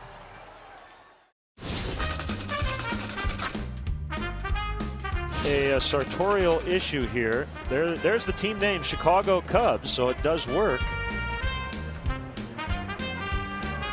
It's got the right color. Yeah, it's gray. Maybe there was something went wrong with his other one. 1-1 to Marte in the air, right to the guy we just showed you.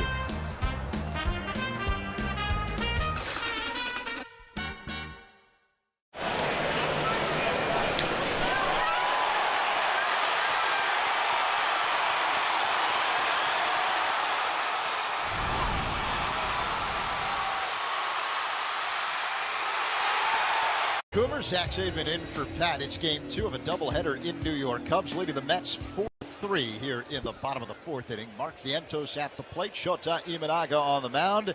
And here's the pitch. Vientos looks at a fastball up high, 1-0. A reminder that Spiegel and Holmes talk Cubs baseball and Chicago sports every weekday from 2 to 6 on 104.3 The Score and the Odyssey app. Cubs giving the guys plenty of conversation.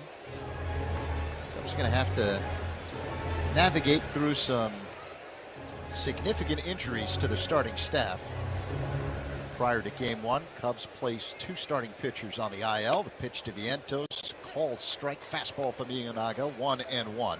Yeah, you got to believe that, see what they're going to do. You got a big series coming up this weekend in Milwaukee. A 1-1 offering. Vientos drills one deep in the air to left center field. Still going and gone. Tie ball game. Mark Vientos with a solo shot. 4-4 Cubs and Mets here in the bottom of the fourth. Shota's made a lot of good pitches, but he's also thrown Some right in the middle of the plate, and he's paid the price for him. This is a fastball, middle up. And Vientos, he hammers this ball to left, just straight left field for a long way. 10th home run on the year for Vientos, a 416-foot drive. 4-4 game. Marcus Semien swings, hits one high in the air to right. Playable for Suzuki. He makes the catch, angling toward the line for out number 1. First out in the inning, sponsored by Xfinity. Reliable Wi-Fi at one price for 5 years. Xfinity, imagine that. 1 down, tie ball game here in the bottom of the 4th inning. Cubs 4, Mets 4. Francisco Alvarez will dig in. He hit a long home run his first time up. His 3rd of the series. Yeah, he's hit a home run in every game so far in this series. Lefty-righty matchup, the pitch. This is low with a splitter, 1-0. Yeah, but Ben Brown headed back to Chicago. A neck strain. He's getting more testing back home. He was placed on the IL. The 1-0. Swing and a miss by Alvarez at a splitter. 1 ball, 1 strike. Edward Cabrera got hurt in last night's ball game. Hamstring strain covering first. He did some testing earlier today. The 1-1 is low. 2 balls and a strike to count on Alvarez. And officially, Cubs are calling it a moderate strain of the left hamstring. But Cabrera placed on the injured list. Here's the 2-1. Called strike. Breaking ball that floated into the zone. 2-2 on Alvarez.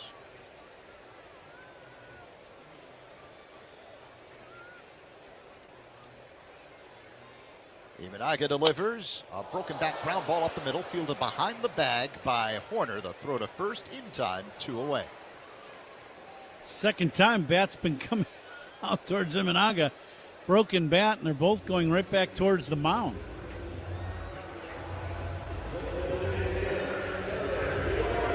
Thankfully, Shota's okay. Here comes Eric Wagaman, right-handed hitting DH. He reached on an infield single his first time up. A broken bat infield single. Here's the pitch.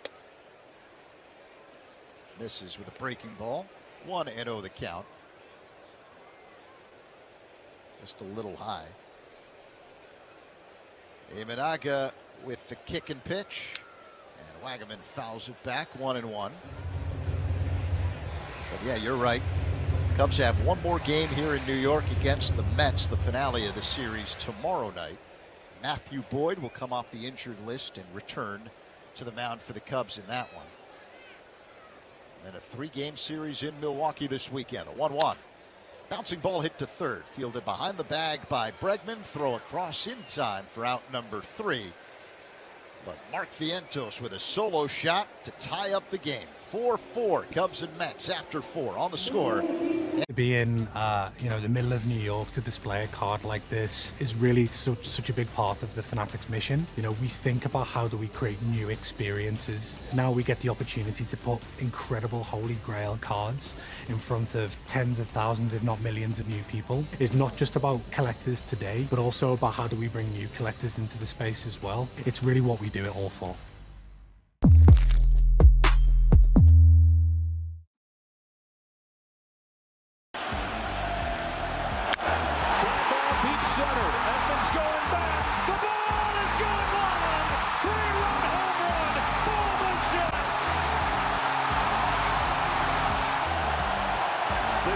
On the board first.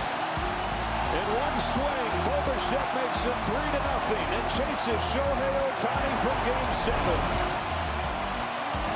Breaking ball, and he was all over.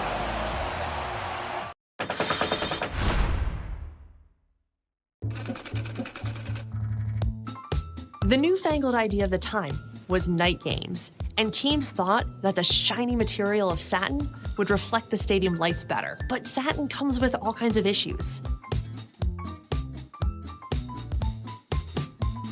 Despite all its drawbacks, this shiny material really does create a show-stopping jersey.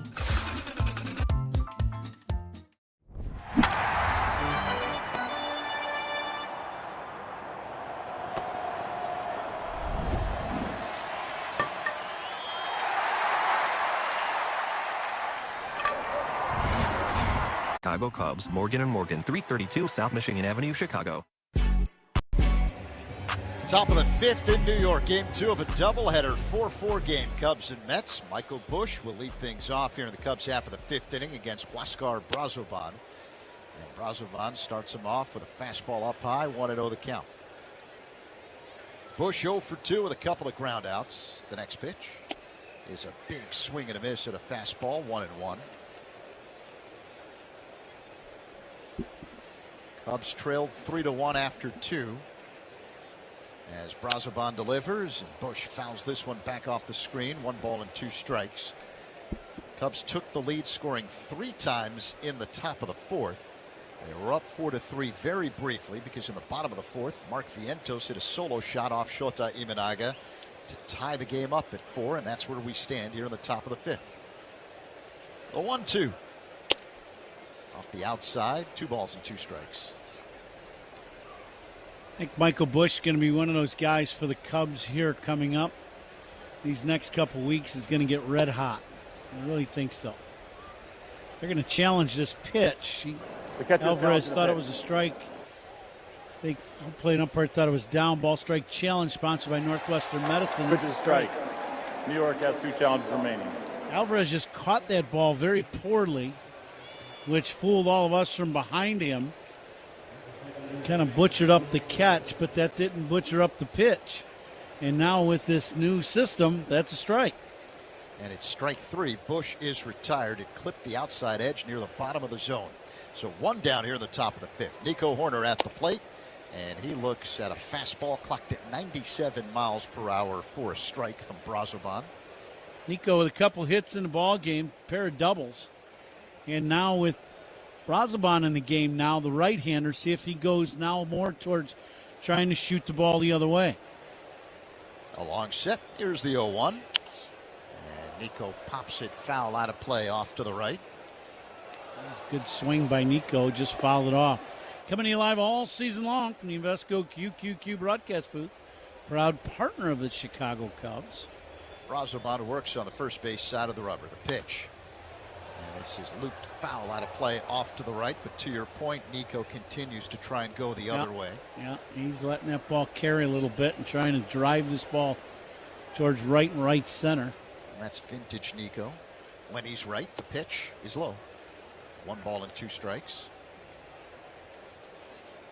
Horner was 1 for 4 in the opener this doubleheader. 2 for 2 tonight with a pair of doubles. Came into play hitting under 200. A bouncing ball hit on the right side. It's fielded by Simeon. The flip to first to get a hustling Horner for out number 2. And Nico came into play in this game 2, hitting under 200 over his last 7 games. So some good signs tonight. 2 down here in the top of the fifth. 4-4 game, Cubs and Mets. And Carson Kelly will dig in. Kelly with a double, and then he reached base on an error by Simeon on a routine ground ball and then scored. He was part of that 3-run fourth for the Cubs. The pitch. Low. Kelly with a .287 batting average this season to go along with 4 home runs. Brazoban deals. And another ball. He is having a very good year again for the Cubs. You know, his offense has stayed very consistent all year. He stayed between, 295 and 285 almost the whole season. Called strike fastball, 96 miles per hour, 2-1 on Kelly. And as we know, he does an excellent job behind the plate. One of the best in baseball, with the challenge. I mean, he's done that very well, but just handling the game for the Cubs has been very good by Carson Kelly. Kelly looks at strike 2, another fastball from Brazoban, 2-2 the count. It was on the outer half near the bottom of the zone. Kelly thought it was low just based on his reaction, turning around and looking. This is too sure water.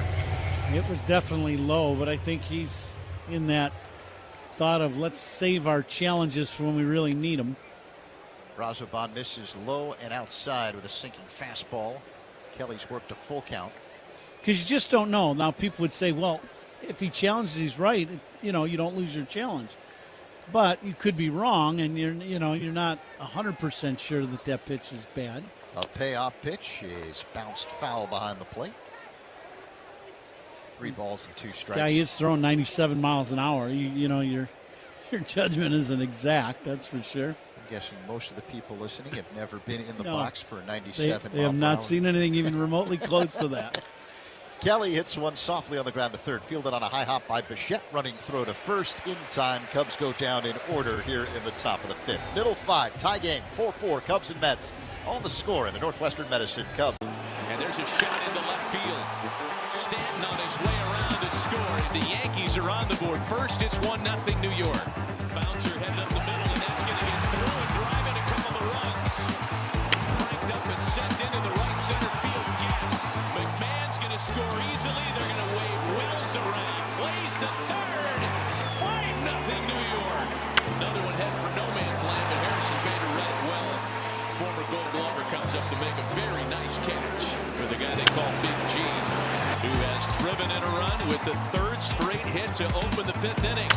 Chopper for Jazz, hot shot, and he makes the catch. That got on there on a line, and he's telling Jose Caballero, did you see that?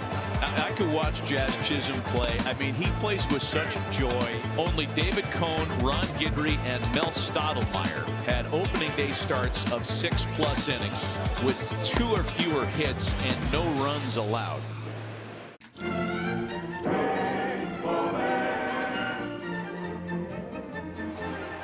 They've got a man picked off.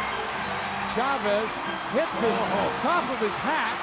Now they get Napoli at third base. How about that? It hit the top of the helmet of Chavez and bounced directly at an Angels infielder. A huge out here in the 7th inning. Oh, they dodged a huge bullet there.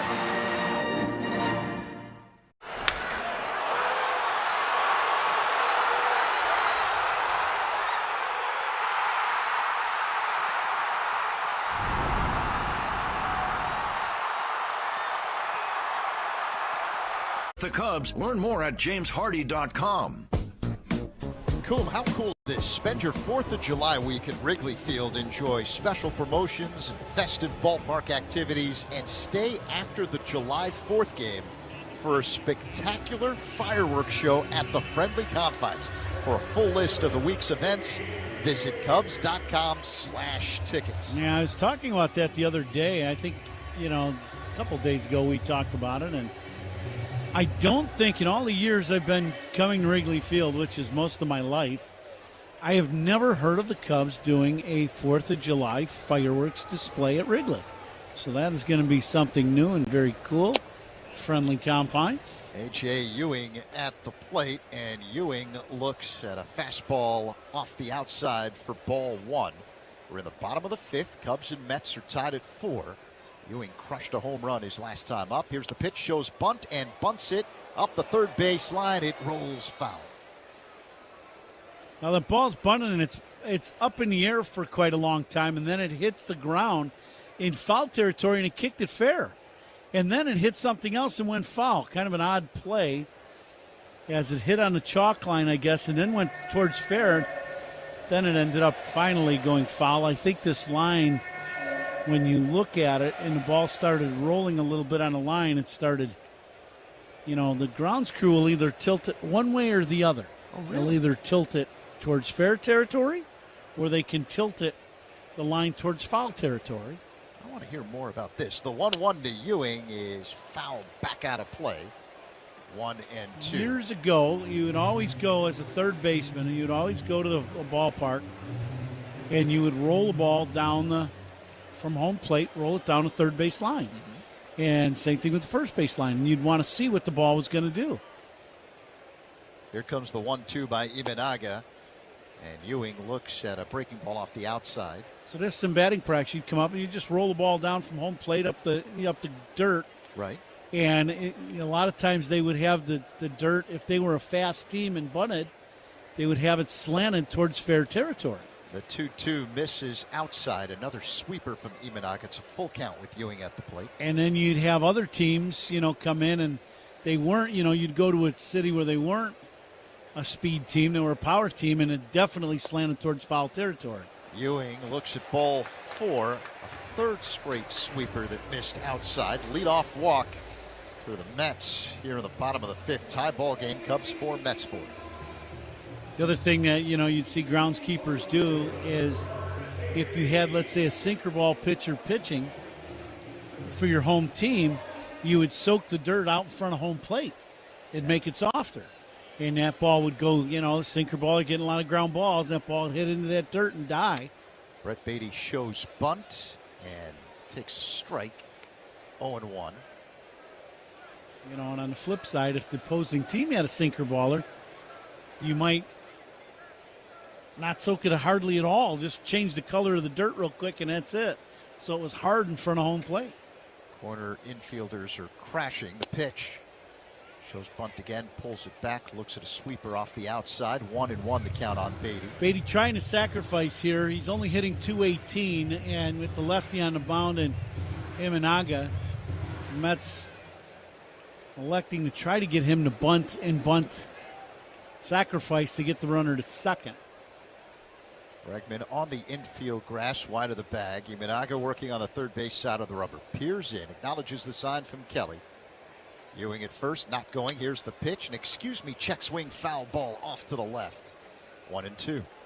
Well, pitch up and in, and didn't mean to swing, but got a piece of the bat. So with 2 strikes, Bregman now drops back. Cubs vacating the third base position with their defensive alignment. Bregman's playing where shortstop normally would. Imanaga long set. And the pitch. And a high drive, deep center, playable for Pete Crow Armstrong, who makes the catch, angling toward left center. 1 away, Ewing has to retreat back to first. Routine fly ball, hit pretty well, but, about 15, 20 feet shy of the track in center. So that'll bring up Carson Bench. I would think you'd have to watch for Ewing here trying to take second base, see if he tries to run. Showed it with a very good move to first base. Bregman playing in at third with Bench at the plate. Got Throw him. to first. Oh, they call him safe. Man, it looked like they got him. Bushy thinks he got him. Jordan Baker right on the call did not. Called him safe. Counts with the hand up, waiting to see if they're going to challenge this or not. And taking a look at the replay. They're going to challenge it. Yep, Jordan Baker coming in. They're going to challenge, and this looks like. See if Ewing's still in the air. Yeah, he's going to be out. A safe call at first base. That's the voice of the crew chief, Jordan Baker. I think he's going to be out at first base. I think this throw back into the runner a little bit, tag on the back before. Ewing kind of dives up in the air. He doesn't dive low. He dives up, and his hand is up off the ground. And I think that cost them, and I think he's going to be out at first base. They're taking a second look. A second opinion is always a good idea. Get yours at Northwestern Medicine. Yeah, the right hand, which was the lead hand diving back to the bag, was up in the air. Yeah, he dove and didn't dive down, so you try to dive down into the ground. And he dove up kind of Superman style in the hand about a foot off the ground. After review, the call on the field is overturned. The runner is out. Chicago retains the challenge.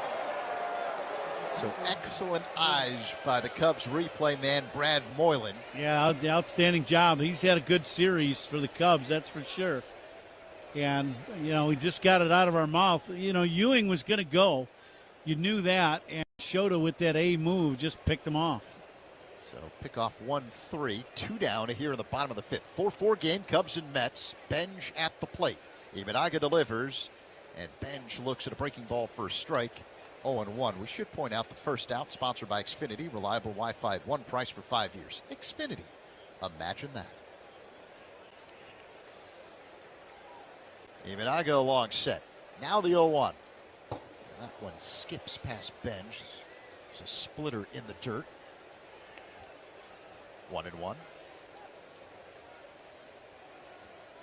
Bench for a rookie having a very good start to his big league career. 259, 9 home runs already, and 30 driven in. The pitch. Bench hits a high fly ball to left. And it's playable for Shaw, who makes the catch in medium range for out number 3. We head to inning number 6. Whoa. And it was still a strike. How about that? Me? He's falling down. He can't even see home plate. Duke has it and throws a changeup in the dirt. Really a silly play. And now he will display his soccer skills once again. Be careful out there. Oh, my. Look at Berkman running to the dugout. Are you kidding me? These guys are scared to death. Now the sprinklers come on. Somebody really messed up.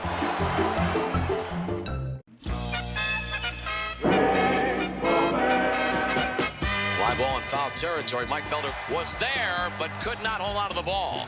Like he had it. There's the ball there, and then that ball comes out of somebody's glove in the stands. See, he thought the ball at his feet was the ball in play. Was the ball in play? He did, and he slapped his own glove, thinking he had missed the catch when in essence he had it. That is weird. That is a very weird play, and I don't ever want to see it again.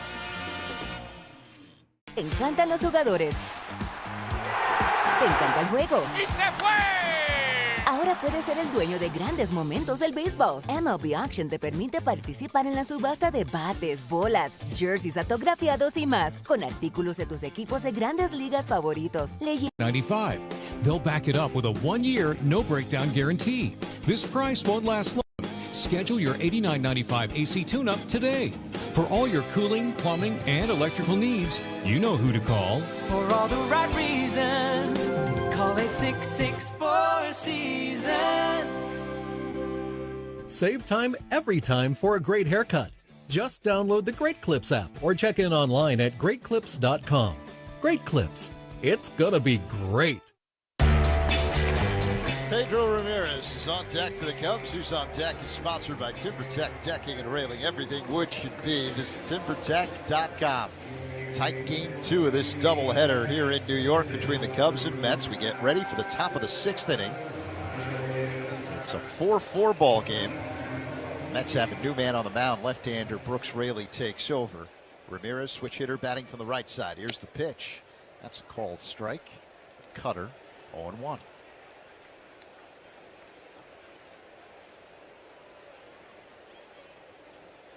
Raley peers in, gets the sign from Alvarez and deals, and Ramirez pops it foul out of play off to the right in the hole 0-2.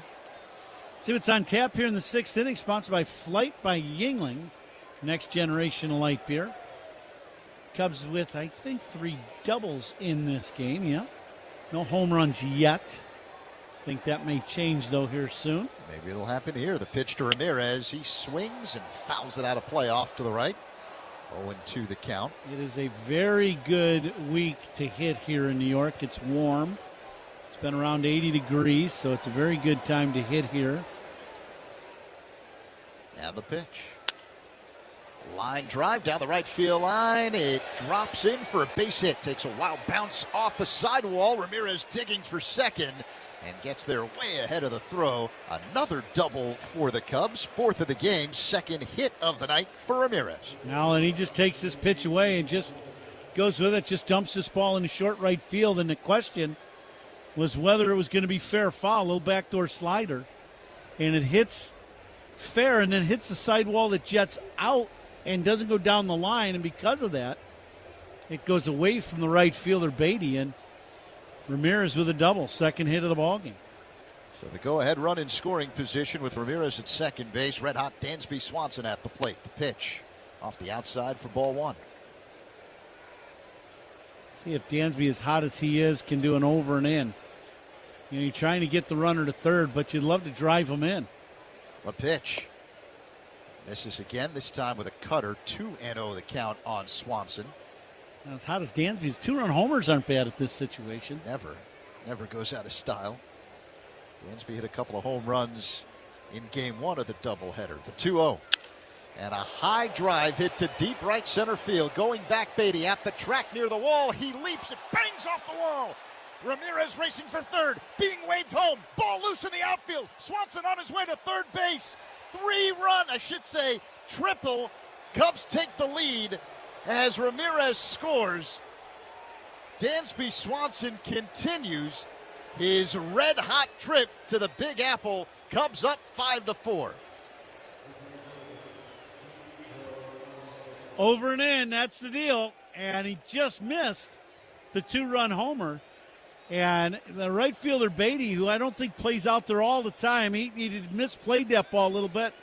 He didn't get to the wall and then jumps. No chance of catching it. And the ball bounces past him, and because of that, Dansby gets all the way to third. But a very good at-bat for Dansby. That's the old over and in. You can't do it any better than that if you're Dansby Swanson. Can you tell these are live broadcasts? Pete Crow Armstrong at the plate with Swanson at third after the triple. Corner infielders are in as Crow Armstrong fouls this one back. 1-1 the count. By the way, triples by Cubs batters. A reminder that they're sponsored by North Shore Adult Diapers, and North Shore Adult Diapers makes another donation to the Northern Illinois Food Bank. Visit solvehungertoday.org as Crow Armstrong fouls this one back off the screen. 1-2. So Dansby now has 9 RBIs between the 2 games of this doubleheader, and 13 ribbies. No, excuse me, more than that for the entire series, because he had 4 last night. Yeah, the pitch low and outside. So 2-2 the count to Crow Armstrong. What a series in New York for Dansby. Yeah, he's taking a big bite out of the Big Apple. Infield in for the Mets. The pitch. Crow Armstrong fouls this one back out of play. But he really needed it. Dansby was hitting under 200 for the longest time this season. And now the batting average at 200. Exactly at 200 after that RBI triple. He's a climbing. Keeps swinging the way he is. The key is he's on time is one. That is vital, because if you're not on time, you're not going to get hits. Right. But then, the work that he's doing, he's staying on the path of the ball, and he's able, like driving that ball to right center. I mean, that ball's crushed to right center, and it's the top of the wall. And he's pulled 3 home runs over the last 3 games to the pull side, but right on time, and the bat is on plane with the baseball, and, he's had a hard time keeping his bat in the hitting zone. PCA looks at a ball low, a sweeper that missed. It's ball 4. So Crow Armstrong draws a walk and reaches base for the 2nd time today. He had a bunt RBI single in the 4th. So PCA continues his red-hot stretch. 26-game on-base streak, hitting better than 400 during that stretch with 21 RBIs. Cubs have men at the corners with no one out here in the 6th inning. They're looking for a big inning here. 5-4 the lead for the Cubs over the Mets, game 2 of this doubleheader. And Matt Shaw will dig in. Right-handed batter against the left-hander Raley, who works on the first base side of the rubber. The pitch. Shaw swings a one-hopper, knocked down by Simeon behind the second base bag. He throws to second in time for the force as PCA is erased from the bases. Coming in to score on the play, Swanson gave Shaw an RBI on the fielder's choice, and the Cubs now lead 6-4. Now Matty smokes this ball back through the middle. It handcuffs Simeon. If he catches this ball, on the one hop, it's going to be a for sure double play. But this ball is really hit hard, and he doesn't field it cleanly. He just knocks it down. And because of that, the Cubs get another run. Seiya Suzuki at the plate takes a ball low. Cubs with 8 hits in the ball game now. Only 1 out in the 6th. Mets defense in this ball game has been a little shaky. A 1-0. Seiya with an awkward check swing. It's called strike. 1-1 the count. That was a breaking ball from Raley. Shaw with good speed at first, being held on by Vientos. And the pitch. An check swing foul ball off to the right by Seiya. 1-2.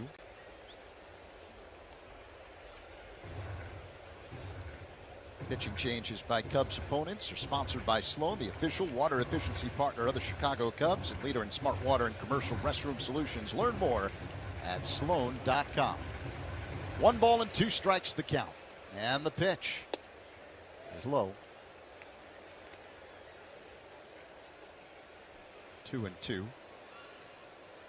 Seiya 0 for 3. Reached on an error and caught looking twice. Maddie with a pretty good lead at first. See if he takes off.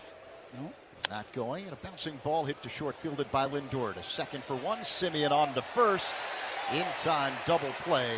6-4-3. That ends the top half of the sixth inning. But not before the Cubs score twice to take the lead. Now Craig Counsell saying, hold on here. Nope. Cubs will not challenge. That ends the top half of the sixth inning. But the Cubs scored twice to take the lead. They're up 6-4 over the Mets. Middle six on the score in the Northwestern Medicine Cubs Radio Network. Every strikeout and... Te encantan los jugadores. Te encanta el juego. ¡Y se fue! Ahora puedes ser el dueño de grandes momentos del béisbol. MLB Auction te permite participar en la subasta de bates, bolas, jerseys autografiados y más, con artículos de tus equipos de grandes ligas favoritos, leyendas y jugadores agregados toda la temporada. Cada artículo es autenticado por MLB para asegurar que lo que llega directamente a tu hogar es original. ¿Quieres una parte del juego? Visita auctions.mlb.com. Do you mind clearing up what in the world a guy with one career big league hit is doing with a baseball card that looks like this? Yeah, every player in the mid to late 80s wanted to dupe a photographer, right? The entire rest of the season, I was wondering what my card would look like next year if I was able to sneak it through. And I open it up and I see one with me with the eye black and the batting gloves. And you celebrate. I was like, yeah, I duped him. 2 strikes on Hunter. This ball hit deep left field. Take a good look. You won't see it for long. It's a one-run game. Second deck for Hunter Goodman. His first of the year. That thing went 435 feet. And you get the future Hall of Famer and for Hunter Goodman. Last year's Silver Slugger, the National League as a catcher. Just a rolling curveball. Hang it. Hunter Goodman's going to destroy it.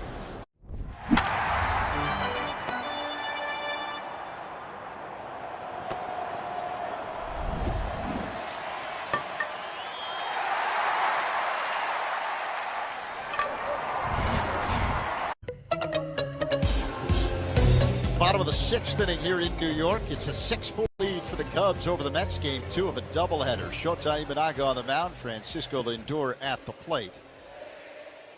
And the pitch is a called strike. A breaking ball that floats into the zone. 0-1. Dansby Swanson continuing where he left off in Game 1 of this doubleheader. Swanson with 2 hits and 2 RBIs tonight. Here's the 0-1. Bounced foul off to the left by Lindor. 0-2. Get you a station identification here shortly. Swanson with a triple in the top half of this sixth inning off the wall in right center. That drove in the go-ahead run.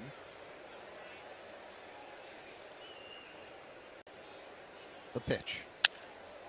Lindor hits a pop fly right field near the line. Suzuki, fair territory, makes the catch for out number 1. Let's pause 10 seconds for stations to identify themselves on the score in the Northwestern Medicine Cubs Radio Network. Covering the Cubs and all of Chicago's teams, Mully and Haw, mornings 5:30 to 10 on 104.3 The Score, in Odyssey Sports Station, WSCR, WSCR-FM, and HD1 Chicago.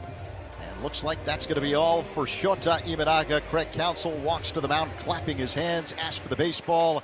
And Imanaga's night is done with 1 down here in the bottom of the sixth inning. And the Cubs leading the Mets 6-4. Pitching. Flies it to right. Thomas moving back. Still going. Leaping. Strike. Oh, he caught it. Oh, my goodness, he caught it. That is ridiculous. The middle diving stop by Zach McKinstry. Bounces up to his feet onto first in time. Kreidler, what a play! And they get the force out at second base. Walker to the track, to the wall. He got it. Jordan Walker robs Perez of a homer. Long run, Meckler. He dives. He caught it. Wow, Wade Meckler saves a run. Chasing Clemens at the track. He makes a great grab. Another display of that rocket arm of Ezekiel Duran. Take a bow, young man. Right field. Hey, caught on a dive. Duncan zone. How about 2? Jason Wynn lost it in the sun. Loses his cap. Over the shoulder. He makes the play. Stephen, that was ridiculous. On the move, Carrig on the slide. Did he catch it? Yes, he did. It's a 5-man umpiring crew here today, and this young superstar is in the stands. And did their feet get tangled up? Yes, so Hoppy tripped, or he might have caught that ball. There's a fastball. There's a flying bat. It's a high car. And that ball is off the ladder. It's actually off the ladder. You never see that. Haggerty is on with an infield hit. A little tumble behind the mound. Hat fell off. That was awesome. I mean, you just don't see that.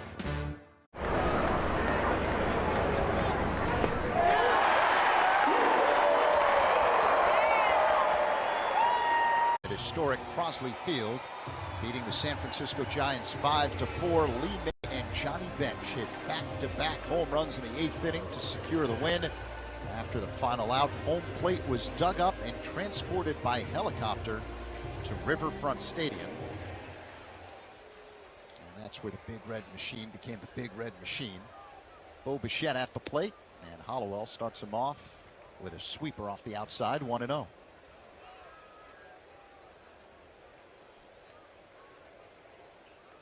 Bichette is 0 for 2 tonight. The pitch. Fouled off the netting to the right, 1-1. I had an old infield instructor when I first got into professional baseball with Oakland. I was drafted in '87, and our minor league infield instructor was Ron Plaza. And for you people that were fans of the Big Red Machine, he was the third base coach for those teams. Yeah, and you talk about a guy that was fun to talk to. He was a little gristly, you know, he had a little of that to him, but he was a great guy to talk to, great infield instructor, but very fun. Bichette, it's a high fly ball deep left. Shaw looks up. This one is way out of here.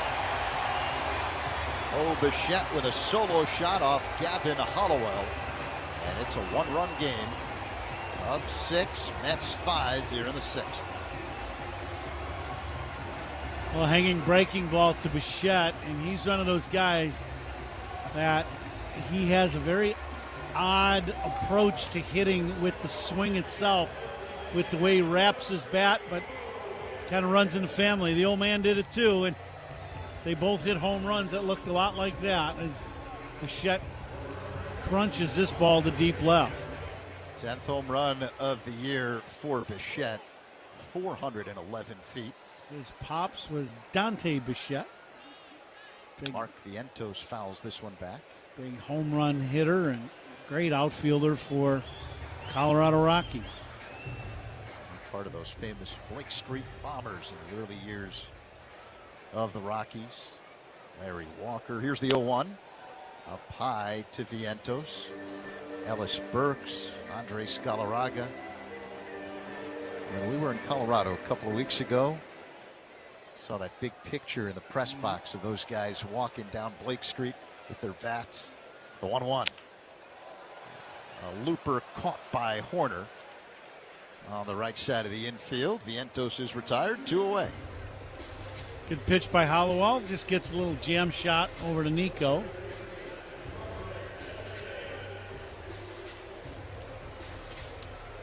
So here comes Marcus Semien with 2 down in the bottom of the 6th inning. It's a 6-5 game. Cubs on top of the Mets. Game 2 of this doubleheader. Hollowell kicks and fires. Semien looks at a breaking ball first strike, going 1.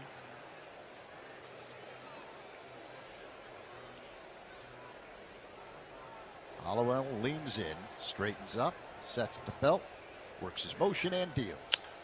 And Semien grounds one past a sliding bush into right field for a base hit. Tried to backhand that one going to his right on a slide. Couldn't get it. And Semien ends up with a single. Ball kind of hit off the end of the bat. This ball hits right at the edge of the grass on Michael and just kind of skids past him. Definitely underneath the glove as the ball kind of scooted on him. Semien will be aboard with a single. He represents the tying run at first with 2 down here in the 6th. Francisco Alvarez at the plate. And Alvarez always dangerous. He's homered in every game of this series, including earlier tonight. Powerful right-handed batter. Righty-righty matchup. Hollowell delivers. And starts off Alvarez with a sweeper for a strike. Right near the bottom of the zone on the inside edge. Simeon dancing off the first base bag. Hollowell takes a peek, straightens up. A long set, and the 0-1. He missed with a fastball. 1 ball, 1 strike. Hollowell, big tall guy, gives you that 3/4 delivery.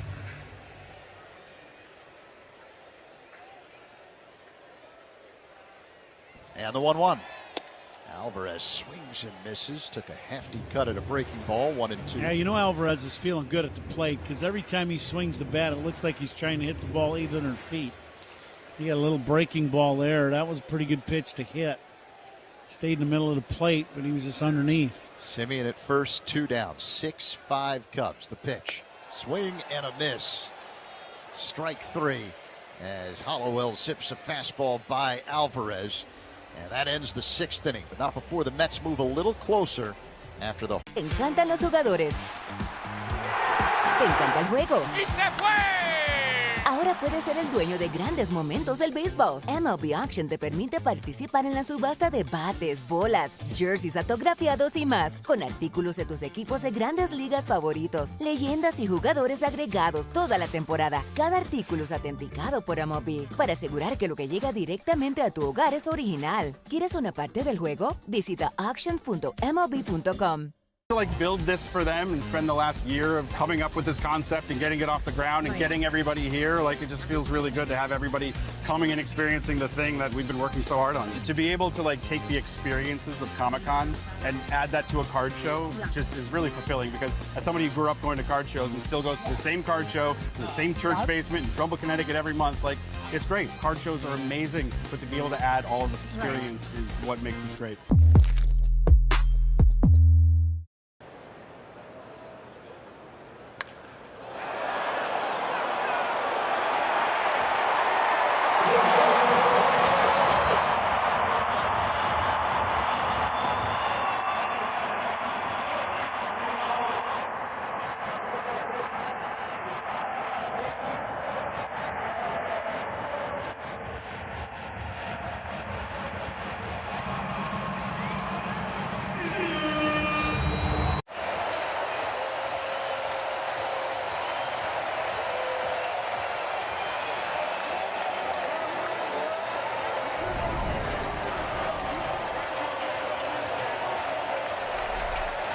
Flexible terms. Join the people in your corner at myconsumers.org. Federally insured by NCUA.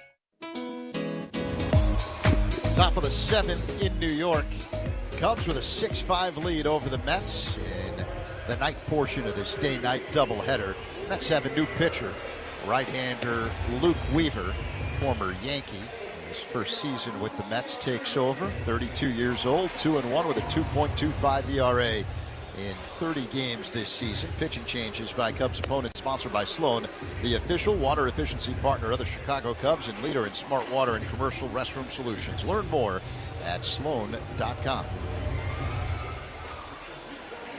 Now you got to keep adding on. Alex Bregman will lead things off here in the 7th for the Cubs, to be followed by Michael Busch and Nico Horner. And got to keep adding on here. This is one of those ball games. Ball really flying here. 6-5 ball game. You got to keep grinding. These are long days, man, for everybody on the field. I think we're having a little pitch comm device issue. So Francisco Alvarez walks out to the mound. Try and test it. Now the ball boy comes racing in. Does he have a new device to hand to Alvarez? Yep. Gives it to him. Now he's hitting the buttons to make sure that it works. I think Weaver's acknowledged that it does work, and we're ready for the resumption of play. So Weaver on the mound, Bregman at the plate. 6-5 Cubs as we begin the top of the 7th. I do believe the count is 1-0 though. They did not get to that in time. And the pitch is off the outside. I think it's 2-0. Let's see what the home plate umpire does. I think it's 2-0. So a pitch clock violation was called on the Mets.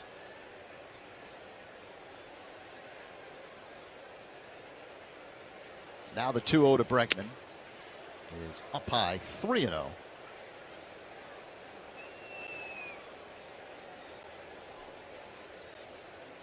Bregman is 0 for 2 with a walk tonight.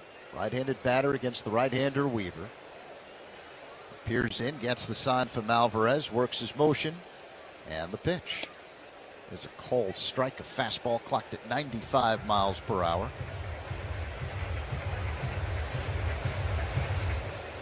Bregman on the year hitting at 244. He waits for the 3-1.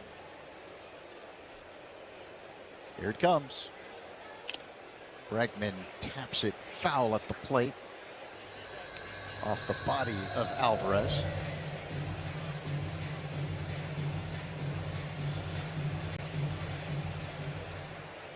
It's a full count. The lights have taken full effect here in New York this evening. Citi Field in Queens. The payoff pitch. Bregman fouls it back off the screen. Bregman got a good pitch to hit there, and I think that was a fastball. Middle of the plate, probably belt high, put a big swing on it, fouled it straight back.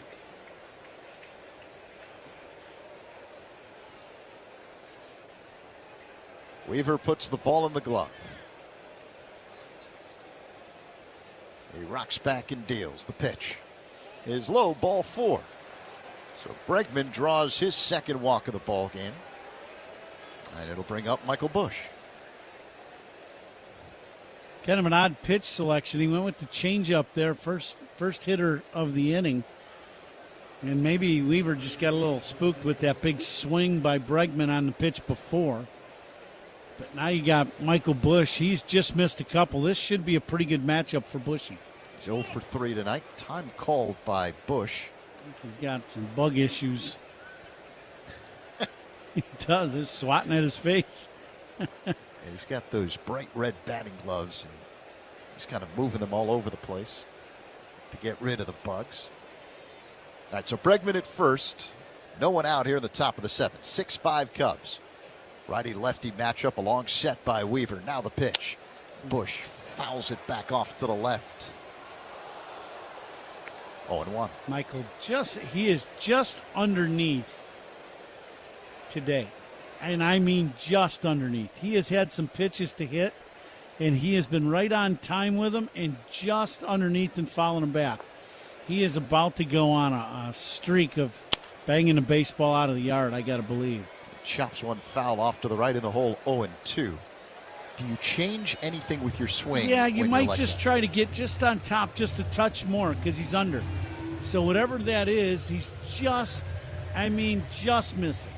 Because he is right on time, and he has been on time with like 6 swings today that were all these balls would go out of the ballpark if he hits them. The 0-2, Busch swings and misses. Strike 3 as Weaver gets him with a changeup. 1 away. See, and that's the problem. In the big leagues, you get your pitches to hit, you got to hit them. And then if you don't, and you get behind in the count, then these guys with good arms, now they got options to get you out. And Weaver goes to split and makes a good pitch with it. All right, so here's Nico Horner, 1 on, 1 away for the Cubs, top of the 7th. They've got a 6-5 lead, throw to first. Bregman dives back in safely. Michael Busch went on one of them streaks last season at the end of the year where he just carried the Cubs. He just was pounding the baseball, and he is getting close to being that right now. Horner waits, Weaver deals, Nico swings, and it's a pop fly, shallow right. Racing in, Beatty going back Semien, and it's off the glove of Semien and rolls into foul territory. It's a fair ball. Bregman advances to second base. Nico safe at first. Another error on the Mets, this one on Semien for the second time tonight. Semien with 2 errors. He's missed, the one play was a difficult one on the ball that was hit by Shaw. That was not an easy play, but they did get an out, but it's a ball that, they didn't turn a double play. This one's a pop-up, and it just hits the tip of his glove. Now, he's got this ball. He is under control, and he just doesn't catch the ball. It hits the glove and goes away, and defense here for the Mets in this ball game has struggled with 3 errors in the game and another missed play. So now men at first and second with one away. Carson Kelly at the plate. The pitch is low and outside. Cutter that missed 1-0. Errors by Cubs opponents, sponsored by North Shore, the MVP of adult diapers. For even the heaviest control problems, visit northshore.com. Well, you're reading that so well. I mean, I guarantee you Pat's just gonna allow you to read that day after day after day. Kelly swings, ground ball it to short, fielded on one knee by Lindor to second for one. Simeon on to first. Double play. And that ends the top half of the 7th inning. Time to stretch in Queens. Cubs 6, Mets 5. Let's take a trip around baseball for a look at some of the funkiest moments from the field. And now he slips and falls. The ball gets by him. That wasn't not me. No, not me. And it hits him right in the tucks. Pitches that took the bat right out of their hands. Terang didn't see it. Man, that's tough luck. With that wand ready to wave some magic. It goes way over Devers' head at first. There's a big cockroach in the dugout, apparently. But for every time you fall, you can always get right back on the horse with a fine fielding play. Melendez over, dives, makes the catch. Off his glove, there's no way. Oh, how about that? A sensational catch. By Ryan Waldschmidt. Torque meets railing, Torque wins. It's gone! What a day! Brian Reynolds robs Ohtani. It's showtime. And that might be the play of the year for the Ball Dudes. How about that? The first thing people realize is the history of Montgomery, and that history is real. So while that history is in the past, it also helps us move forward in a positive way. Just like a lot of other of the 120 minor league teams, the baseball is not what we do, right? The Tampa Bay Rays do a phenomenal job of sending amazing athletes here, and we let them handle the baseball, and we handle everything outside the line.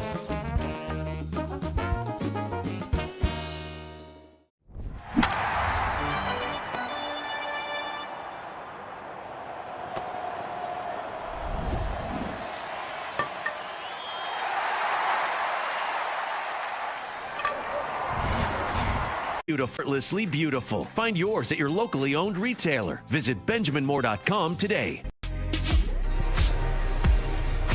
Obi Milner will take over here in the bottom of the 7th for the Cubs. They've got a 6-5 lead over the Mets, game 2 of a doubleheader. Shota Imanaga started, went the first 5 1/3, gave up 4 runs on 4 hits, 1 walk and 4 strikeouts. Pitching changes by the Cubs, sponsored by James Hardy Building Products, siding with the Cubs. Eric Wackerman, the Mets designated hitter, will lead things off in their half of the 7th inning. Dansby Swanson, 2 hits, 2 RBIs, including the go-ahead triple earlier in the game as Wackerman looks at a breaking ball for strike, 0-1. Now, Schrags, what do they call that song that they play here at the 7th inning stretch? Come on, you're here every day. Wackerman looks at a ball low. It's 1-1 the count. Kills me. Second stanza. So good.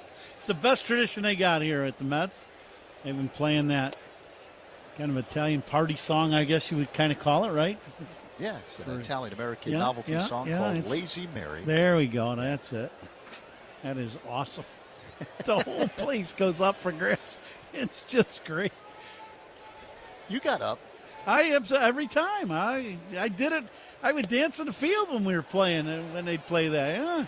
Called strike 3 as Milner gets Wackerman with a sinking fastball. 1 away. That's awesome. Strikeouts by Cubs pitchers brought to you by your Chicago and Northwest Indiana Hyundai dealers. So 1 down, bottom of the 7th. Cubs 6, Mets 5. A.J. Ewing will dig in. Left-handed hitting center fielder. The pitch by Milner. And a line drive hit to deep right center field. This will one hop off the wall. Ewing with great speed. He's on his way to second base. Gets there standing up. A line drive double. This ball splits the gap in right center by Ewing. Gets a little breaking ball and one hops the 380 mark. Yeah, and you're right. He can fly. There's no doubt about that. Cubs do a very good job of getting this ball in a hurry and holding him to a double. Now the tying run on second base for New York with just one away here in the bottom of the 7th inning. It appears as though the Mets are going to send a pinch hitter to the plate. Brett Beatty due up, but he's a left-handed batter, 0 for 2 tonight, and with the left-hander Milner on the mound, the Mets will send a right-handed batter to the plate. That'll bring out Cubs pitching coach Tommy Hotovy with a scouting report. The former Cub, Luis Torrens, will pinch hit. Tommy going to give Milner a little scouting report on Torrens, right-handed hitter.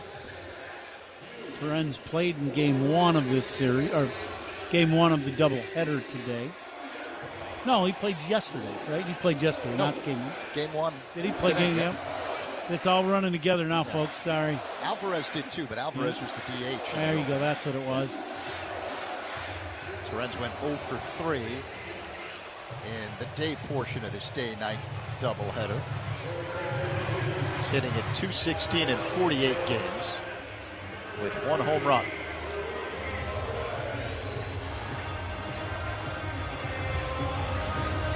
Six-5 Cubs with 1 down here at the bottom of the 7th inning. Tying run at second in A.J. Ewing. Torrens digs in. Milner works on the first base side of the rubber. He throws and misses outside with a sweeper. 1-0.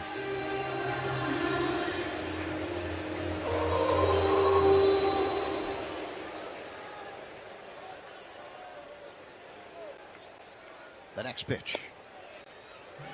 Misses again, this time with a fastball, 2-0. That one I thought was a good pitch. Must have missed inside. Yep, just inside off the plate.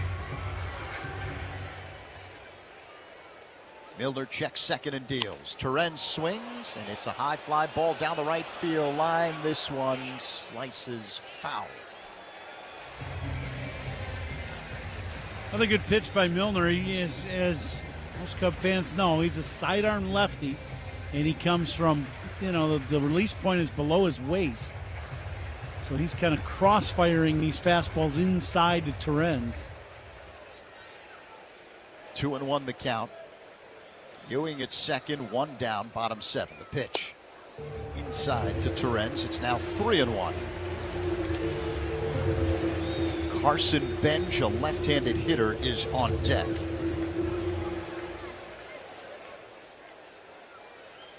Milner's ready. The 3-1 delivery. Going inside, ball 4. So the pinch hitter Torrens draws a walk. And the Mets now have the tying and go-ahead runs on base. Ewing at second, Torrens at first. Just 1 down, and the left-handed batting Carson Benj will hit. And now Torrens going to get a pinch runner. Kind of figured that. MJ Melendez will run for Torrens at first. Good speed now on the bases for the Mets. Melendez runs well. We know Ewing runs very well. Bregman playing in wide of third. The rest of the infield back, men at first and second for New York with just 1 away here in the 7th. Cubs up by 1. The pitch. Benj looks at a sinking fastball for a strike. 0-1.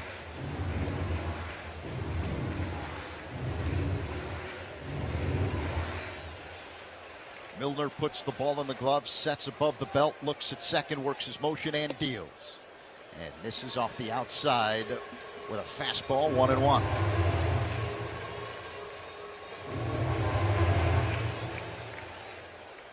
Benj 0 for 3, couple of flyouts and a swinging strikeout. The pitch off the outside again. It's now 2-1.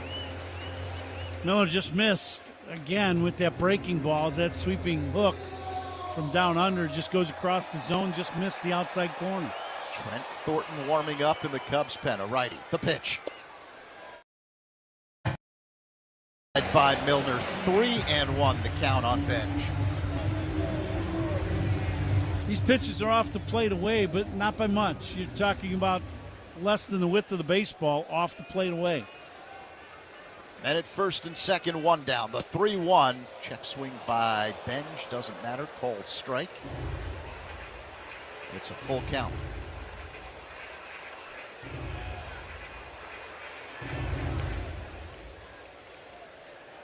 I'd go back in there one more time, try to get the pitch inside. Milner deals. And a tapper in front of home plate. It's picked up by Kelly. Throw to second in time for the force of Melendez. So 2 away. And now the Mets have men at the corners with Francisco Lindor due up.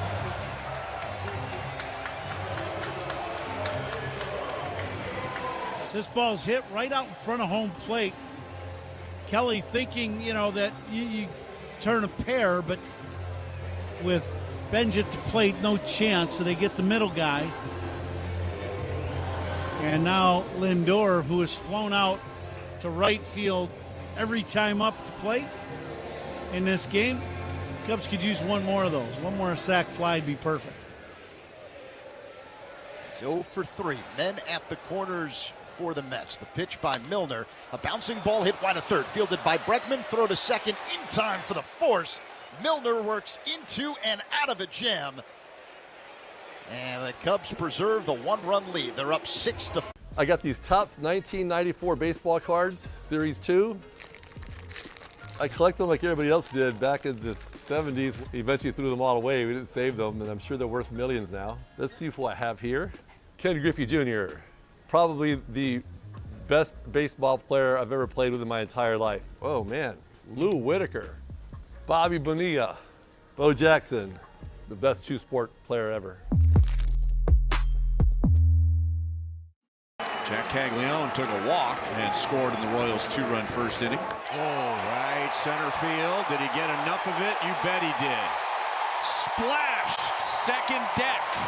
Jack Caglione has homered in 3 consecutive games, and that is home run number 6 this month.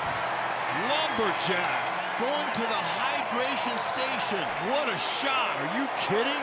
This was swung on, gone. Man, and he got out in front of that. That's an Eric Hosmer special. All right, guys, here's Jack Caglione against Riley O'Brien. And the first pitch is launched to right field. And Jack Caglione goes into the water again. As hot as he is now, you can't leave the ball in the middle of the plate. That was launched and beautiful. Look at the arc of that. 426. He already hit the furthest homer earlier in this game, back in the first. Wow.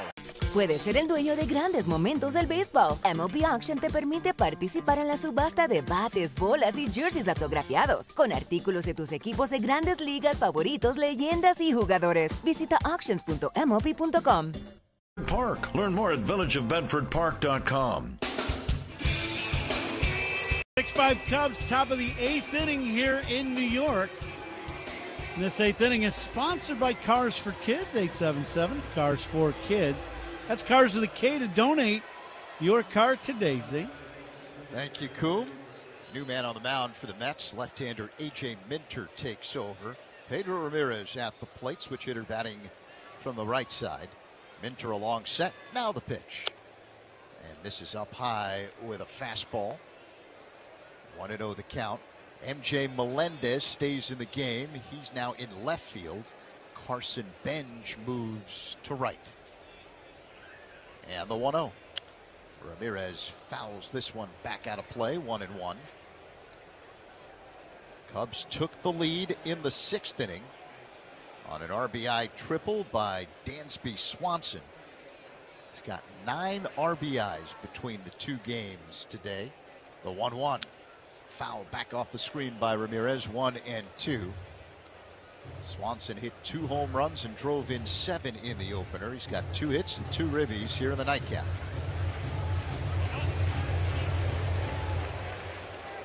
And Swanson homered and drove in 4 runs in last night's victory against the Mets here in New York. 1 ball and 2 strikes the count on Ramirez. Minter delivers. And Ramirez fouls this one out of play off to the right.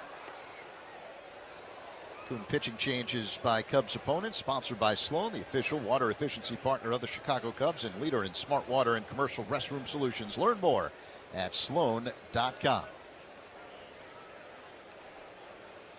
The 1-2. Ramirez grounds one on the left side, fielded wide of the back, bobbled by Bichette, has no play. Ramirez safe at first. Another miscue by the Mets. This is going to be an error on Bichette. And this is just one of those ball games that, the Mets are just going to want. They're going to hope they win, but boy, if the Cubs just keep pouring it on, Mets are going to look at this game and just go, we just self-destructed. Fourth error of the game, fifth misplay by the Mets on defense tonight. And Dansby Swanson digs in. Ramirez goes. The pitch up high, no throw, stolen base. Excellent job by Ramirez. He goes on first movement. Challenging the pitch. And he just takes off. He's no throw at second. They're going to challenge this. Challenges a ball strike sponsored by Northwestern Medicine, and it's a ball. The pitch is a ball. New York has one. And count it's remaining. such a ball that you can't even see the. Wow. The distance between the ball and the strike zone on the scoreboard, I don't know if you could put a piece of string through it. 0.1. Stolen bases by the Cubs, sponsored by Turo Tires, Chicago's hometown tire. Get called safe with the Turo Tires. Find yours at Turo.com. The pitch to Swanson and a line drive hit to right. Coming in, Benj, he makes the catch. Ramirez stays at second base, one away. By the way, that stolen base by Ramirez, his first as a big leaguer. There we go. I know we've been talking a lot about Dansby, and rightfully so, with these last three ball games that he has had. But now that at-bat right there, that is a good at-bat. Even though it didn't work out the way he wanted it to, he didn't advance the runner, but he drove the ball to right. That's just that's a quality swing. The intent, the swing, the execution, he just got under it just enough to where, it didn't advance the runner. But another good at-bat for Dansby, doing exactly what he's trying to do. Pete Crow Armstrong swings and fouls it into the glove of the catcher Alvarez. 0-1 the count. One down, man at second in Ramirez. We're in the top of the eighth. 6-5 the Cubs lead over the Mets in game 2 of this doubleheader. Cubs could really use an insurance run here or more. The pitch is low. 1 ball and 1 strike. But to your point about Swanson, we often hear players talk, they like to use the word process, following the process. That's the right process that you want to have. No, that's the right swing. And that. But I just think his approach and what he's doing in his work is paying off right now. Crow Armstrong pulls one on the ground. Diving stop to his right by Vientos. From his knees, throws wild to first. Coming in to score Ramirez. PCA advances to second base. Another defensive mistake by the Mets. And the Cubs now lead 7-5 here in the eighth. Vientos dives for this ball, makes the play, gets to his knees, and underhand shovels this ball to the pitcher covering. And Minter, it's just out in front of him, and he doesn't make the catch. It hits the tip of his glove. So this is going to be an error on somebody. I got to believe it's going to be on Vientos. Vientos at first, and it scores a run for the Cubs. And Pete goes all the way to second base. Pretty amazing. As I see this again, this could be an error on the pitcher. And no, that's an error on the first baseman. As I see it again, throw is just out in front of him, and he's at a dead run. Yep. 83. So second error of this eighth inning by the Mets. Pete Crow Armstrong at second base, only one away. Matt Shaw at the plate. Cubs up 7-5.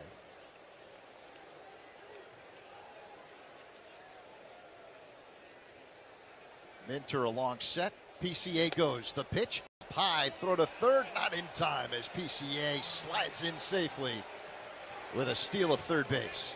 Pete takes off, steals the space pretty easily. On Pete, they're saying, I think the home plate umpire is calling interference on himself, that he got in the way of the throw, and he is moving Pete Armstrong back to second. Stu Sherwater must have made contact with the home plate umpire, and Count's not real happy about it, but I mean, what do you say? The umpire said, I made a mistake, and that ends the argument. It's just the way it goes. And tip your hat to Sherwater. He called it on himself right away and sent Pete back to second. That's unfortunate for the Cubs. Taking a look at the replay now. Alvarez And Shore got tangled up as Alvarez tried to make the throw and nail PCA at third. So Crow Armstrong back at second base. 1-0 the count on Shaw, 1 down here in the 8th. The pitch is up high, ball 2. Got to read this again. Errors by Cubs opponents, sponsored by North Shore, the MVP of adult diapers. For even the heaviest control problems, visit northshore.com. Hall of Fame read right there, Z. Thanks. I appreciate that, Coom. Here comes the 2-0. Shaw swings, pops it up, shallow left. Lindor back, coming in Melendez, and Melendez makes a running catch. Out number 2. Crow Armstrong stays at second base. And just thinking back to last night, PCA has been involved in some weird plays on attempted steals in this series. Yeah, he definitely has. He was called out at second base on a walk when he tried to steal second. They threw to second, but the pitch was a ball, so it ended up being a walk. He slid into second base, was tagged, then came disengaged, tagged again, just as he's sliding. Just the tag stayed on him, and they called him out for 2 times engaging in the bag. That was a very weird play. You get a lot of different opinions on how that play should be viewed and called. I think it's very unfortunate for the base runners to get penalized for that on a walk. Seiya Suzuki looks at a ball up high, fouled the first pitch back, so the count is 1-1. But I think for guys stealing bases now, you can't, you know, when you go in head first, you almost got to lay down on the bag and just keep sliding over the bag. And the pitch, low to Suzuki, 2-1. Yeah, you're allowed to get to second base on the walk, but if you're trying to steal and you slide off the bag, then you can be tagged out, and that's what happened yesterday with Crow Armstrong. Yeah, the left hand hit the bag. He would have been tagged out, but it was a walk because this pitch in for a strike. He would have been tagged out, but then it's a walk. So he goes into the bag. He engages with the bag with the left hand. Well, the tag then came off of him and then back on him, and he came disengaged with the bag and got tagged while he was in that position and then back on the bag, and he was out. Ball low. It squirts to the right of Alvarez, and PCA ends up taking third. Full count with Seiya at the plate. Man, that's a wild pitch. I believe Alvarez just went down to try to catch this ball in the dirt, I think. That's borderline. This could be a pass ball, too. He should catch that ball. I think it is a pass ball. Here comes the payoff pitch. Suzuki swings and misses. Strike 3. Got him with a cutter. Crow Armstrong stranded at third base. But the Cubs score what could be a huge insurance run. And there's a shot into left field. Stanton on his way around to score. The Yankees are on the board. First, it's 1-0 New York. Bouncer headed up the middle, and that's going to get through and drive in a couple of runs. Cranked up and sent into the right center field gap. McMahon's going to score easily. They're going to wave Wills around. Plays to third. 5-0 New York. Another one head for no man's land, but Harrison Bader read it well. Former Gold Glover comes up to make a very nice catch for the guy they call Big G, who has driven in a run with the 3rd straight hit to open the 5th inning. Chopper for Jazz, hot shot, and he makes the catch. That got on there on a line, and he's telling Jose Caballero, did you see that? I could watch Jazz Chisholm play. I mean, he plays with such joy. Only David Cohn, Ron Guidry, and Mel Stottlemyre had opening day starts of 6+ innings with 2 or fewer hits and no runs allowed. Okay, where's the napkin? No. Not yet. Not yet.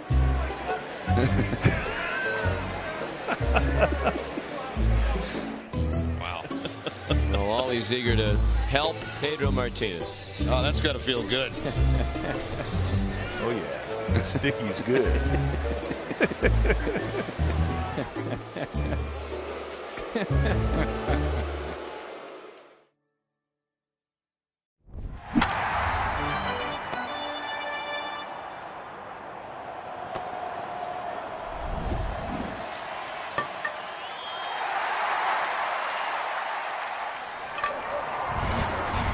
One of Chicagoland's fastest growing Toyota dealers to score big savings. See the new Toyota on Edens or ToyotaOnEdens.com. Make your favorite players All-Stars. Cast your 2026 Konami eBaseball MLB All-Star ballot daily at MLB.com/vote. Bottom of the 8th inning in New York. Game 2 of a doubleheader. Cubs 7, Mets 5. Trent Thornton, right-hander, new man on the mound for the Cubs. Bo Bichette at the plate. And the pitch is taken for a strike. A cutter from Thornton. 0-1. Bichette homered his last time up. He's 1 for 3. Thornton works on the third base side of the rubber. And the pitch. Line drive, base hit into right center field. Sliding stop by Suzuki. His throw to second base, not in time as Bichette takes second. Ball loose in the infield. I worry about Suzuki. He slid for that ball. This is his first game back on that knee that's been barking. He comes back, he slides and keeps sliding on that knee. And he comes up limping going to right field. I know he's not doing all that well. I'm sure the Cubs dugout is keeping an eye on him. Here's Mark Vientos, the tying run at the plate. Cubs up by 2 here in the 8th. The pitch. It's a cold strike, a cutter from Thornton. 0-1. Let's see if he stays in the game. I think they're calling timeout here on the field. I think just the hitter, but he's still kind of shaking that right knee. You can tell, kind of digging his foot into the ground. And here's the 0-1 to Vientos, high and tight with a breaking ball. 1-1. Pitching changes by the Cubs, sponsored by James Hardy Building Products, siding with the Cubs. Bichette at second, no one out here in the bottom of the 8th. Here's the 1-1. Vientos grounds 1-0. Sliding stop along the line by Bregman. Throw to first, dug out beautifully by Bush for the out. Advancing to third on the play is Bichette. 1 away. Could be the story of the game right there. You know, when you start thinking about who could win this game and how this game's been played, Cubs are playing great defense, always do. The Mets with 5 errors in the game. And you got a 7-5 ball game. Here's Marcus Semien, the pitch, swing and a miss. Got a cutter off the outside from Thornton. 0-1. First out in the inning, sponsored by Xfinity, reliable Wi-Fi at one price. Xfinity, imagine that. Righty-righty matchup. Thornton delivers. Low and outside with a cutter. 1 ball, 1 strike to count on Semien. The attendance tonight here at Citi Field, 33,934. As Thornton works his motion and deals. Outside, 2-1 with Semien at the plate. Time to see how we did with our guesses in the Vinnie's Beverage Depot attendance game. It looks like we were all over, but I happen to be a little bit closer than the rest of you. 2-1 the count. Semien waits the pitch. And this is popped up, shallow center. Corner dropping back, calling everybody off. He makes the catch. 2 away. Bichette still at third. These Mets fans are a little restless after this kind of sloppy game that's been played. Semien committing a couple of errors today and just popped out in a big spot. Francisco Alvarez will dig in, always dangerous. Righty-righty matchup. The pitch. Alvarez takes a big swing and a miss at a cutter. Strike 1. Semien, a really good player, always has been, but he has had his struggles here in these last couple ball games. Time called by Alvarez. Steps out of the box, adjusts his pink batting gloves. He's got pink sleeves, white and pink shoes. I think his nickname Pink Panther? Can't miss him. Here's the 0-1. Is high. 1 ball and 1 strike.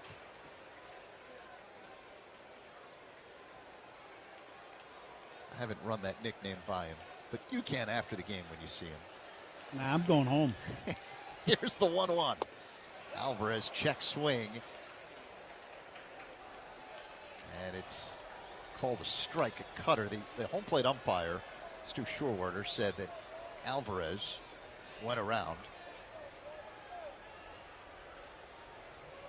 The 1-2. Alvarez swings and misses. Strike 3. He breaks his bat over his knee as Thornton gets out of the jam. Bichette stranded at third. We head to the ninth. Cubs up 7-5 over the Mets. On the score. The people are welcoming, they're loving, they're caring. So if you're looking for a familial feel, definitely Asheville. It's Asheville. That's all you got to say. Yeah. They're excited to be back and back on their feet, so it's been awesome to see the rebuild. Winning or losing, like everybody's there having a good time rooting us on. So I've always enjoyed that the whole year. You play here at the tourist park, and you feel like you're back in the old days playing real baseball. Nestled right into the mountains there. That's right on a cliff.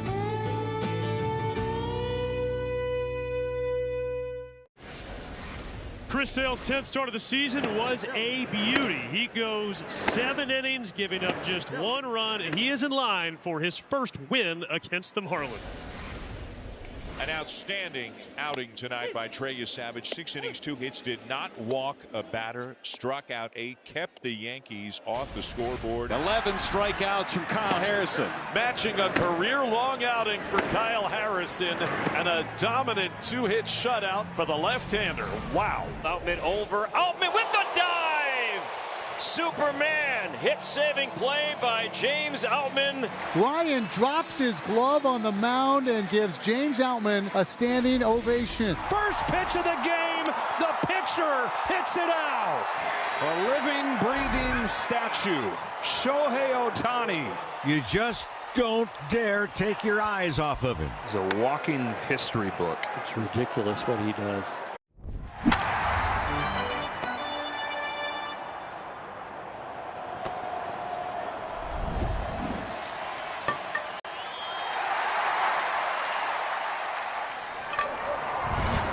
Hint, hint.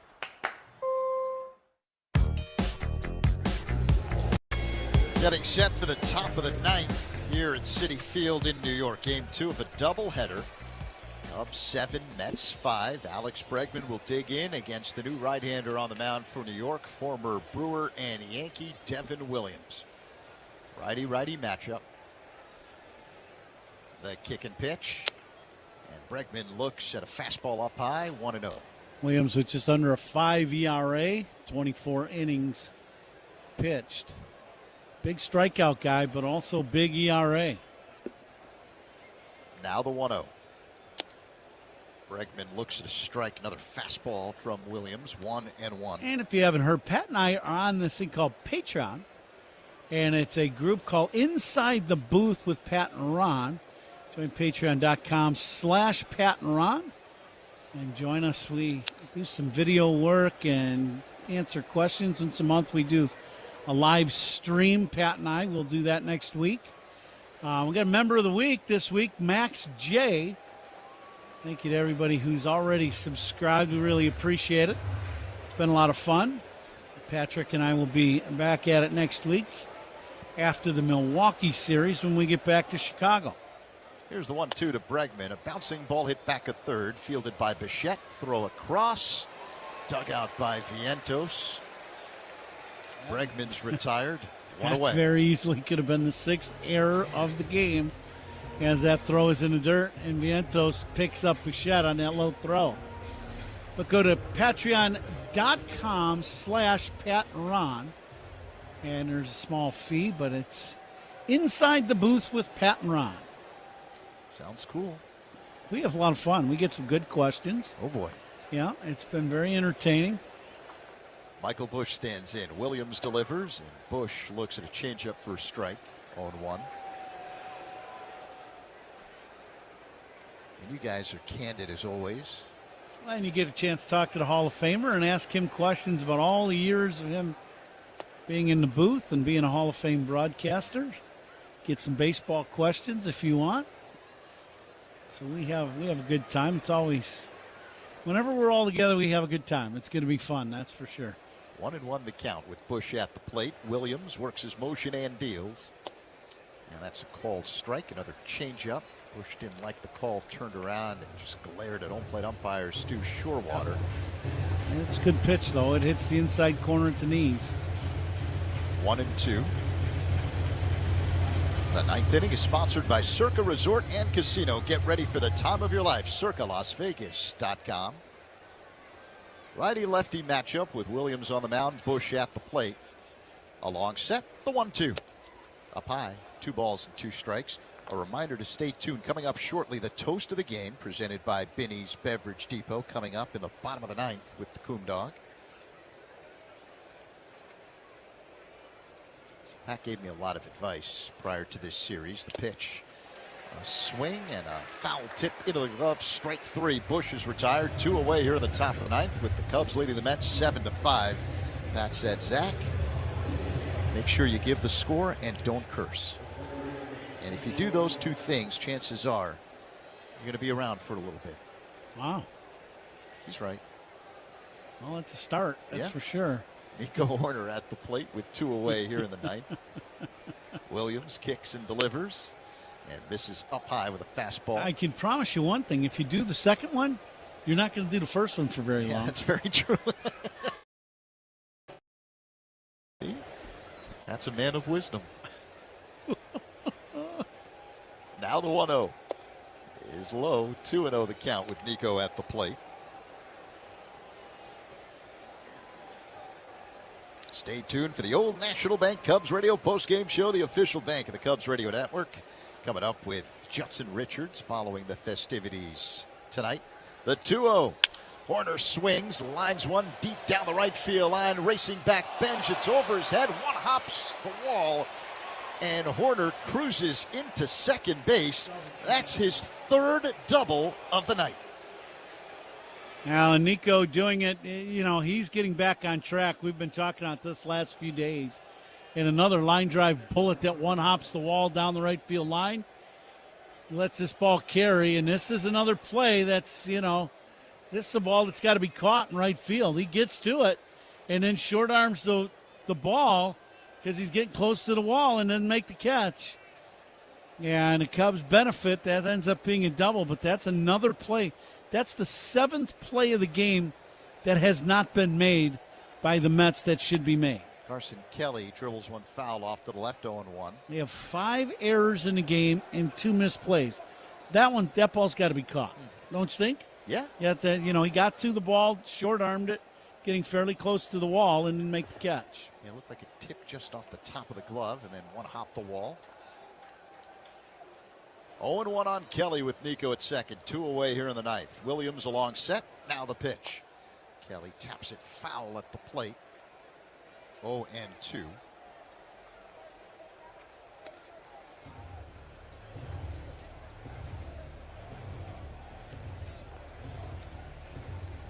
Let's check the out-of-town scoreboard. Sponsored by Club Citgo. Download the Club Citgo app. Save 23 cents per gallon on your first fill-up.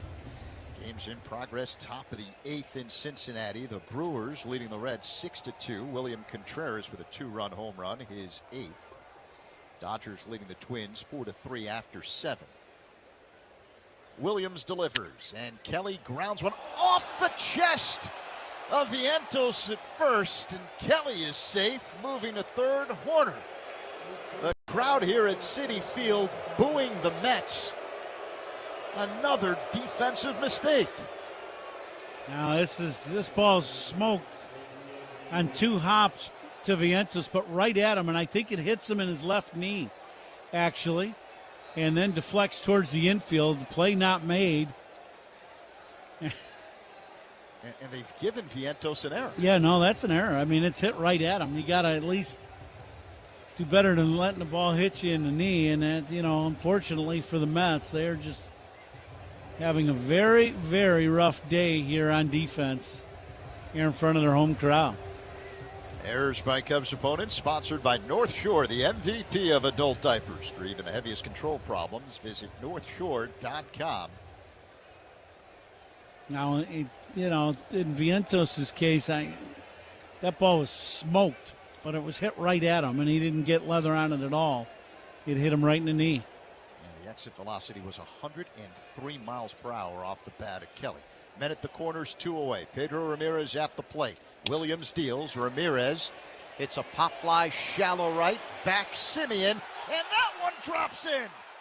Horner scores. Kelly on his way to third. Ramirez safe at first. It's now 8-5 Cubs over the Mets. Wow, when that ball goes out to right field and short right, you knew this is trouble. And Simeon goes out, and he reaches up to catch this ball. Now, this is going to be a very tough play. This is an over-the-shoulder catch on a dead run. It's a broken bat. And he's running out there, and he didn't come very close. This ball's over his left shoulder, and he kind of reaches for it. Doesn't really come close, and it scores another run for the Cubs here in the ninth. RBI single for Pedro Ramirez, his third hit of the ball game. And here's Dansby Swanson. Men at the corners, 2 away. Cubs up by 3. Evan Williams on the mound. Carson Kelly at third. Ramirez at first. Swanson with 2 hits and 2 RBIs tonight. 2 home runs, 7 ribbies in game 1 of the doubleheader. Ramirez goes. Pitch inside. No throw to second. Give Ramirez a stolen base. His second of the night. Yeah, 3-run ball game. You know, you got to go, and you got to try to keep piling on here in this ball game. It's only a 3-run game. Stolen bases by the Cubs, sponsored by Turo Tire. Chicago's hometown tire. Get called safe at Turo. Find yours at Turo.com. Swanson looks at a changeup low and outside. Count is 2-0. This ball's got a chance of being hit very hard. Pete Armstrong on deck, base open. You're not going to want to walk him to get to Pete. This ball could be well struck. The 2-0 is a called strike, a changeup. Yeah, pretty good pitch by Williams. That's ball right on the outside corner at the knees. And it was right at the bottom of the zone. Swanson waits for the 2-1 delivery. Met at second and third, 2 away. Here's the pitch. Swanson line drive, base hit in the left center field. Kelly scores around third, racing home Ramirez.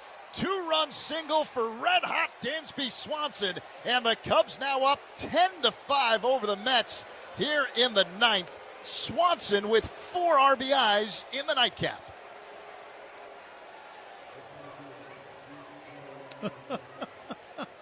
Well, you know, the 2-0 pitch I thought was going to be well struck. And Williams makes a great pitch, but then goes to the fastball on the next pitch. And Dansby just laces this ball through the infield. There's no doubt this is a line drive rocket. Another big RBI night for Dansby. Swanson goes, the pitch low, throw to second, not in time, stolen base by Swanson. And Williams, you know, it's very slow to the plate, like most closers, and the Cubs running all over him. And pardon me, that was a called strike at the bottom of the zone to Pete Crow Armstrong. So give Swanson a stolen base, 0-1 the count. Cubs up 10-5 and looking for more.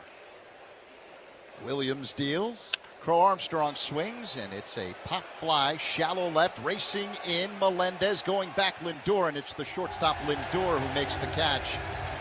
And that is our version of the Bronx cheer here in Queens as the top of the ninth comes to a close, but not before. 2 down for Matt Olson. Nelson looking for a 1-2-3 top of the first.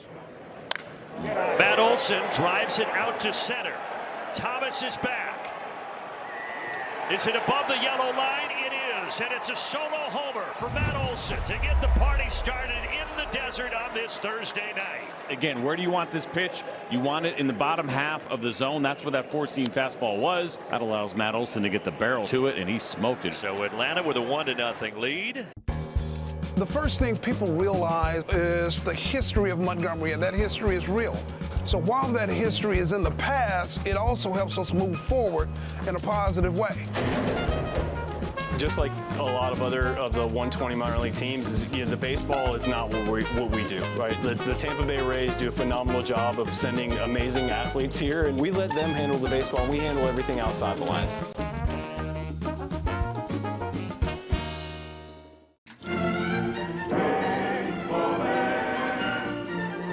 With Johnson, got a toothache or something. Wait a minute, he lost a tooth. He lost a tooth. the legend of Randy Johnson. He throws so hard that his teeth out. Oh, that hurts, doesn't it? Well, quit doing it then.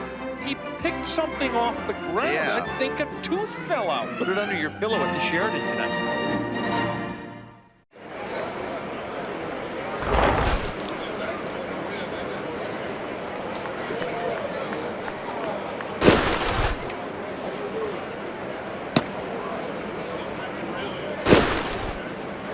Save time every time for a great haircut. Just download the Great Clips app or check in online at greatclips.com. Great Clips. It's gonna be great.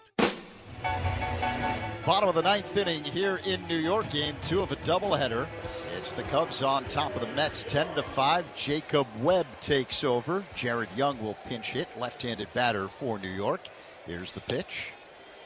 And it's a curveball that misses off the outside, 1-0. Young pinch hitting for the designated hitter, Eric Wagaman.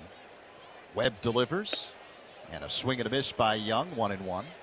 And this copyrighted broadcast presented by the authority of the Chicago Cubs may not be reproduced or retransmitted in any form.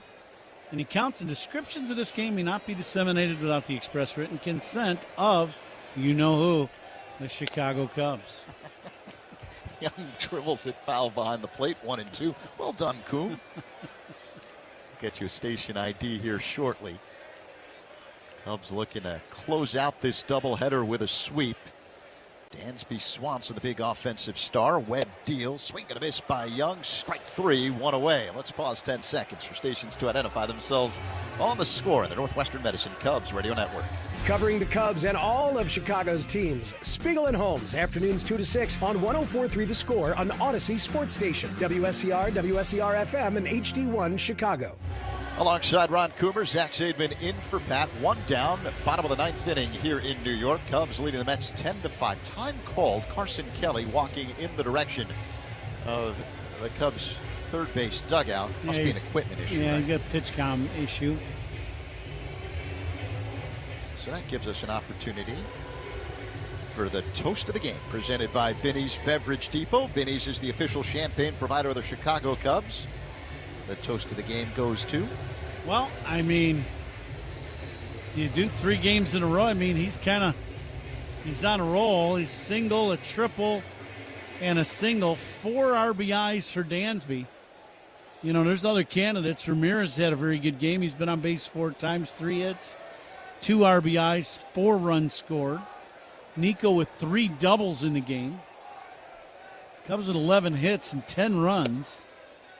As A.J. Ewing looks at a curveball off the outside. But for the 3rd straight game, Dansby Swanson's going to be our toast of the game ball player. Why not? Can't argue that one. He's got 3 hits in the game, a single and RBI in the 4th, a triple in the 6th and an RBI, and now a single in the 9th to knock in 2. And Dansby is, I guess you would say, you'd call that on fire. Yes. Last pitch, a ball off the outside to A.J. Ewing, 2-0. Webb deals, Ewing swings and hits one deep to left. Shaw ranging back and makes the catch short of the track. 2 away here in the bottom of the 9th. So Dansby Swanson had 4 runs batted in the opener of the series last night. 7 runs batted in game 1. You mentioned 4 more RBIs here tonight. Swanson is now the first player in Cubs franchise history with 3 straight games with 4+ RBIs. As MJ Melendez looks at a fastball for a strike. New York, New York. He's loving himself in New York right now. I think he's taking 2 or 3 bites out of that Big Apple. Boy, you're not kidding. Melendez looks at a ball off the outside. 1-1 the count. Binny's Beverage Depot. If you can't find it at Binny's, it's probably not worth drinking. Dansby will find it there. Here's the 1-1. Check swing at a pitch low on appeal. No swing, says John Bacon at third. 2-1 now on Melendez. Send him a case of that champagne. He keeps swinging like this. It is something else. Webb kicks and fires. Melendez fouls it back. Mets are down to their last strike.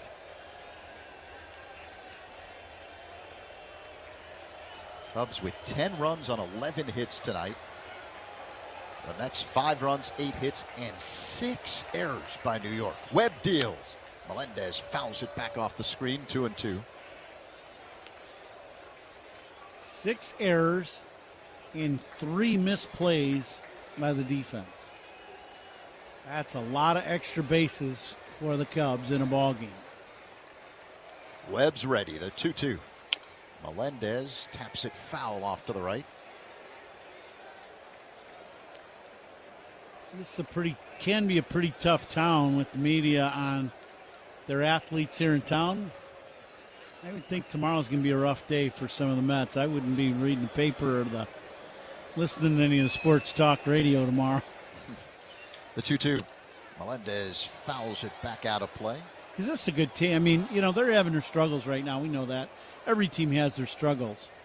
And they're finally hoping to get healthy soon. But, tonight's just been one of them nights. This has been a bad night for them. And it's, on defense, and it's cost them a ball game.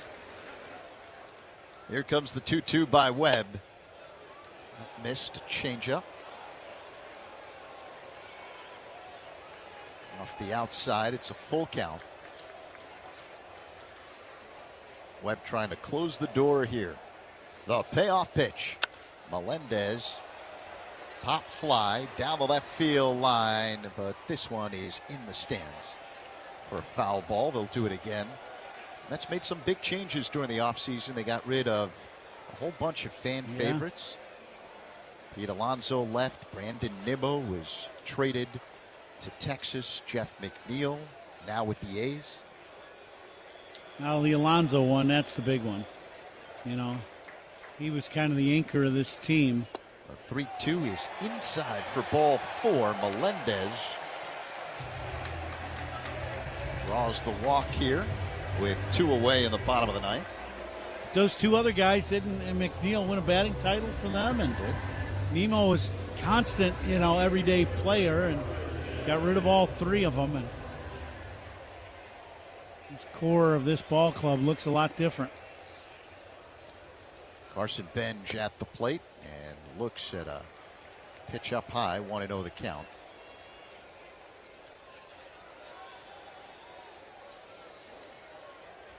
Their closer for many years, Edwin Diaz, now with the Dodgers. Here's the 1-0. That one is past the catcher Kelly and rolls almost all the way to the Mets on deck circle. That one kind of crossed up Kelly. I think he thought this was going to, he just missed, just didn't catch it, hit the tip of his glove. So it'll be a pass ball on Carson, and that one also got a piece of Stu Sherwater. And Melendez now at second. They've ruled it defensive indifference. Was he taken off on the pitch? Was he on the move? Here's the 2-0. That misses low to Benj. Now 3-0. That saves Carson Kelly a pass ball. Here's he get aim for the middle of the plate and just throw a strike.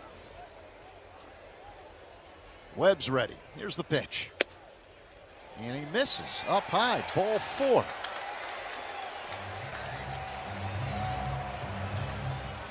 After quickly retiring the first 2 batters here in the bottom of the 9th inning, Jacob Webb has walked back-to-back batters. Melendez at second, Benj at first, and now Francisco Lindor will hit. But not before Tommy Hotovy, the Cubs pitching coach, heads out to the mound to talk to Webb.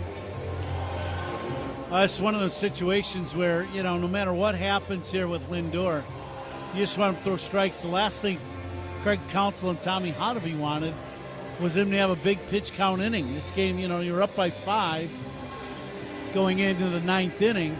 Cubs were up and scored to put them up by 5 while Webb was hot in the top of the 9th while the Cubs were hitting. So you bring him out here, and it's a non-save situation now. And now he's at 21 pitches, and you really wanted him to have he had a chance to have a real quick inning. And now he's at, the pitch count's climbing. Lindor looks at a curveball for a strike, 0-1. Switch hitter batting from the left side against the right-hander Webb. Mets are down to their last out, but they've got men at first and second. Cubs up 10-5. Webb works his motion and deals, and Lindor dribbles it foul behind the plate, 0-2. Lindor 0 for 4 tonight. 3 flyouts, grounded into a fielder's choice.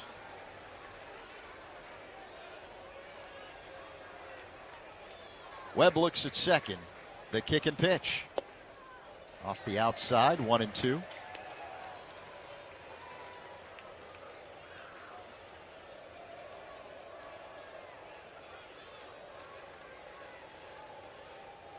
Webb trying to end the game. The 1-2.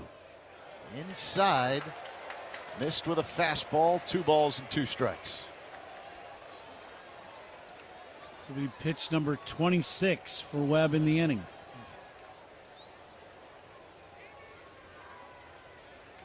Here comes the 2-2 delivery. Lindor lines one, caught on one knee, fittingly by Swanson. Ball game. Cubs sweep the doubleheader as they take the nightcap 10-5 over the Mets. That's some ball game for the Cubs, and another big day for Dansby Swanson. Another big game, not day. He's had a huge day, but another 4 RBI.